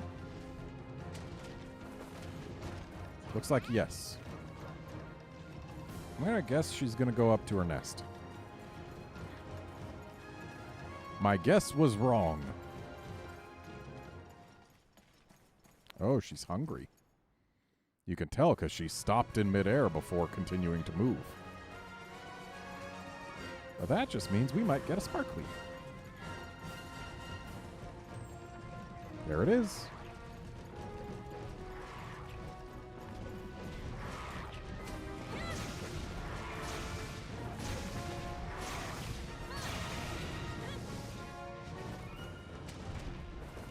File explosion is 100% cut damage. Also, there might actually be a video of me doing Abyssal Laggy in the pre-gen fights. Because, yeah, I completely forgot that I even did those. The passing time until Monster Hunter Generations playlist. I forgot I did that. So yeah, there might be an Abyssal Laggy in there.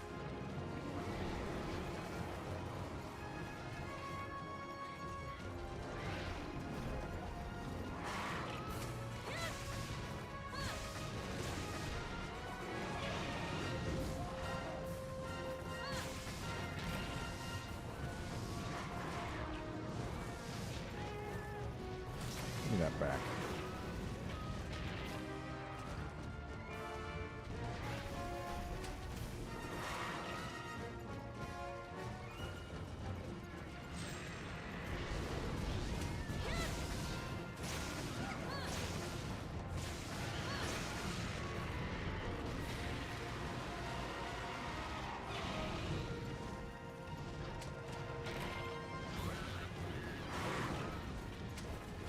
No stealing pickaxes either.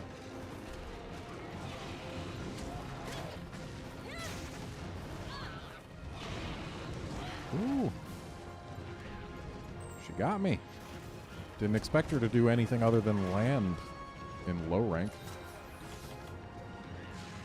No, you are not killing me in low rank. I have already said carting in low rank is for people who cart in low rank, and I am not one of them.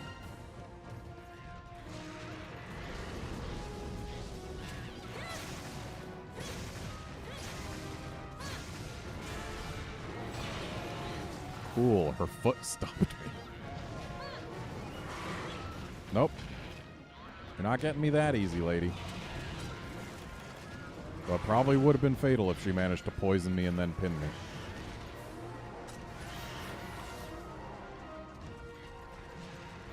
Well, that's a dance that's not finishing.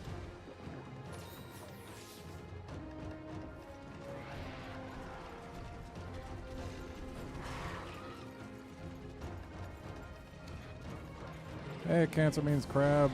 And yeah, you did hear that right. I do plan to retire this file because the entire goal was to get to this lady right here so that I could get some footage of her in in 3U. But worry not, there'll be more streams with me using my main file for 3U. So yeah, there'll be more. But yeah, this is the last hunt of the night for this stream. So, yeah, sorry you had to get in here right at the end, but hopefully you'll still at least have a decent time watching this.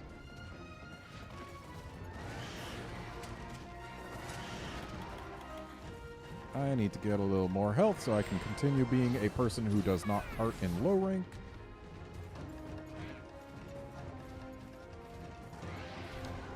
Slight correction there, Dreamlord. This wasn't practice. This was literally footage gathering under the auspices of streaming.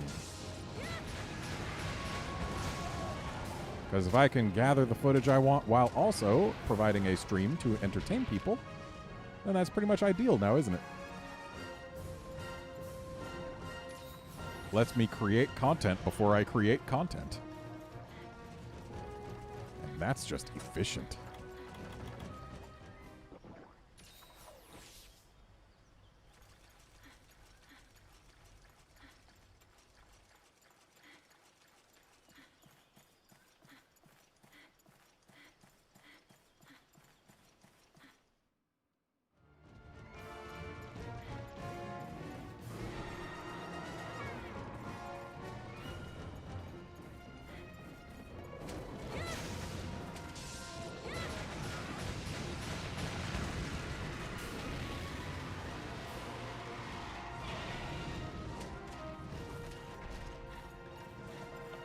Redmond earlier in this hunt. I should stop using elemental discharge on a Rathian with a fire weapon.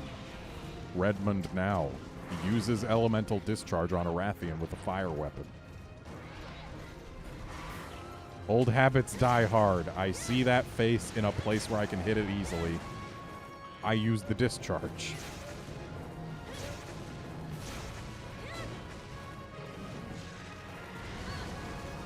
Kind of surprised we didn't see that attack until now.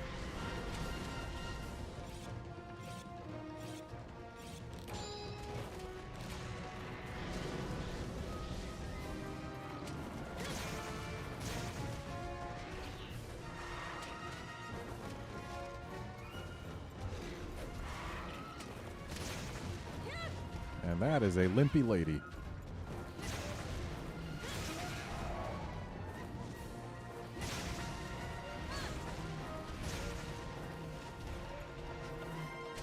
Let's let her go.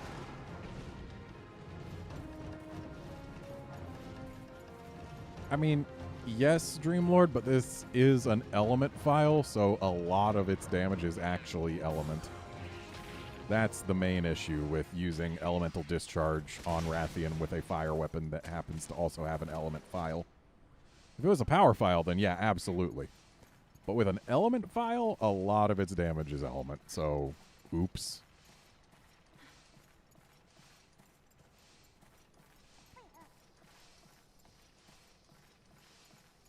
Giving her time to get to sleep. Because she isn't painted, so I can't see when her dot stops moving. Not starts, stops. But this should be enough. Yep, that is one sleepy lady. So I believe my best bet for waking her up is the overhead chop, which I can just execute with a press of X. Well, that wasn't amazing. Didn't really expect it to be, but had to give it a try.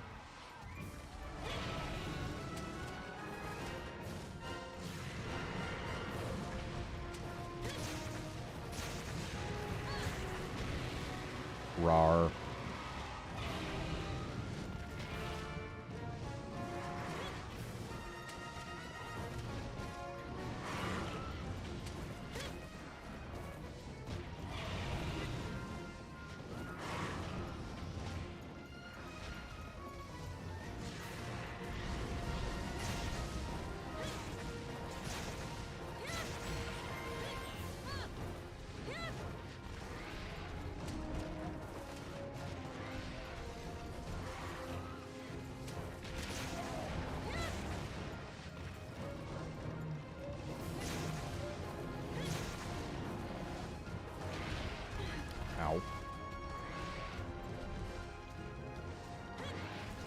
I just tried to not hold any or press any buttons so that I could stay down, but That mechanic was added in 4U.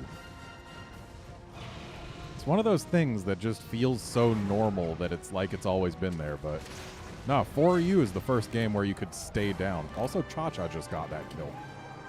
Good job, Cha-Cha.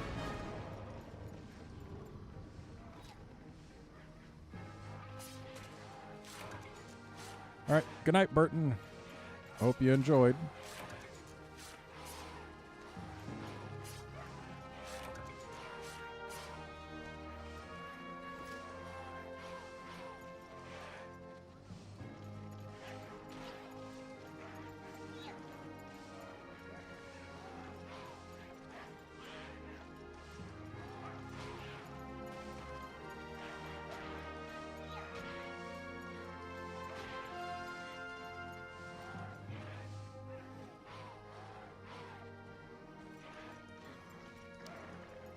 Good night, Kratos. And happy holidays to you as well.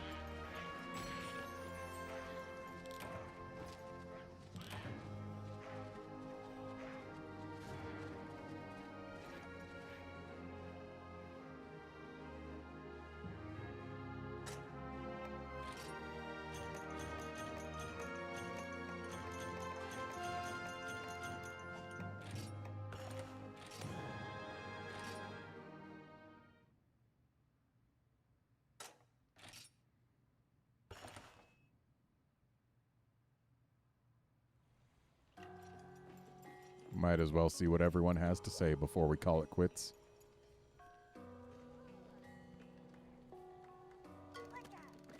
Oga, new mask idea just pop into Cha-Cha's head like Sparkalaka. Cha-Cha fired up a lampa for epic shock attack of Lagiacruz. Cha-Cha brainstorm mask to infuse soul with fire and fortitude. Okay, Cha-Cha worked up now. Must take Shaka shower. Cha-Cha leave mask plans with village chief Cha-Child Jr. Mayhap scene. Forget Shaka shower. Wanna cha-check? Yeah, Crab, the whole staying down thing, it was really needed one game sooner than it showed up. For a very specific reason. If you were fighting a frenzied Brachydios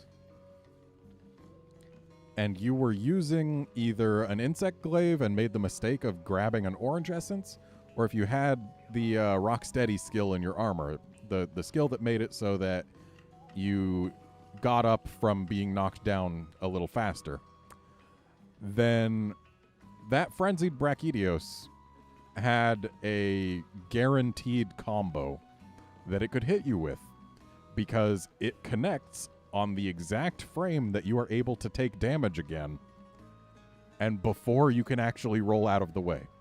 Because in Monster Hunter 4, they added a lunging punch to Brachydios. And that lunging punch, if chained, would hit at exactly the point where a hunter with a Rocksteady effect on them managed to stand back up after whatever hit had just hit them. And it had really good tracking, too. So, yeah, I mained Insect Glaive back then. And fighting Brachydios in guild quests, a level 100 Brachydios, was basically, if I get the orange essence with my Insect Glaive at any point, I die. Because that's just the way it worked. And then 4U added the ability to stay down, and that was no longer an issue. Well, here we are again, kid. The Lagiacruz has surfaced again, and this time it's headed right for us. Oh, who am I kidding? It's headed right for you, and boy is it mad. Guess it took that last stomping you gave it personal. The good news is, you're evenly matched so far as I can tell. All you need to win this one is a little confidence. Oh, being armed to the teeth would help too. Mosey on over to the quest counter when you're ready. I'm rooting for you, kid. You took the beast before, you can take it again. And I'm sure I could take it again without even changing my equipment. Starting to get busy, aren't we? The Lagiacruz is here, and the final showdown approaches. It's time for you to hear a few important things from me, so listen up. First, a Rathian's appeared in the woods. She's trying to build a nest, apparently. Always check the Moga forecast if you're entering the woods. Now, Rathians might appear even if you're not on a quest. Or now Rathians might appear. Nah. Second, our miniature friend, what's his name? Chi-Chi? Brought me another set of mask plans. This one sounds pretty interesting, actually. I'll make it if you get me the materials. Check the villager requests. And last but not least, this is a story from back in the day when the Legiacrus attacked us on our boat. The Legiacrus has its limits, you see. When it rages, it'll get tired and try to rest on shore. That's your chance. Now, no pressure or anything, but the fate of this village is riding on your abilities. Hope you don't mess it up.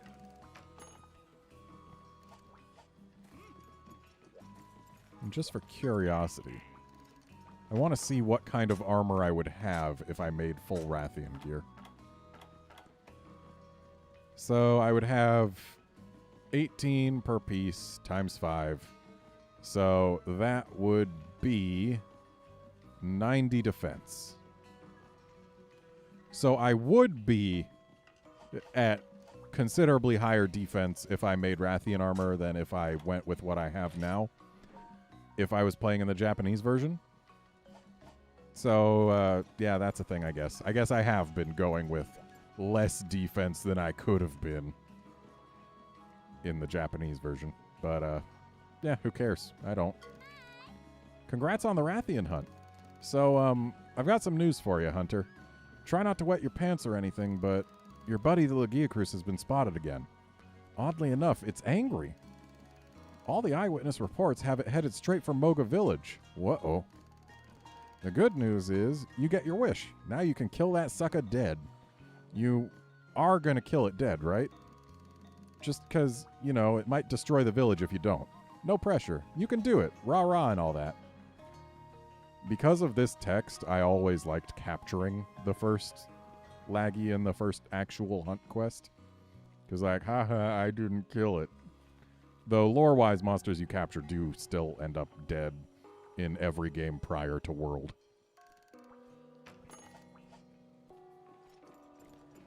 Alright, now that we've talked to everyone, it is time to end this stream so that I can go have myself some dinner. I hope you folks all enjoyed watching. And, yeah, thanks for coming along. Next stream, depending on when and what sort of family stuff is going on, I might be able to stream on either Thursday or Saturday.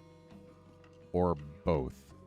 But it depends. I don't know yet, and I don't know when I will know. But as soon as I do know, I will schedule a stream on here and tweet about it. So I'll see you folks whenever the next stream ends up being. And I hope you folks have some happy holidays and good nights and all of that stuff. Thanks for stopping by. See you next time, friends.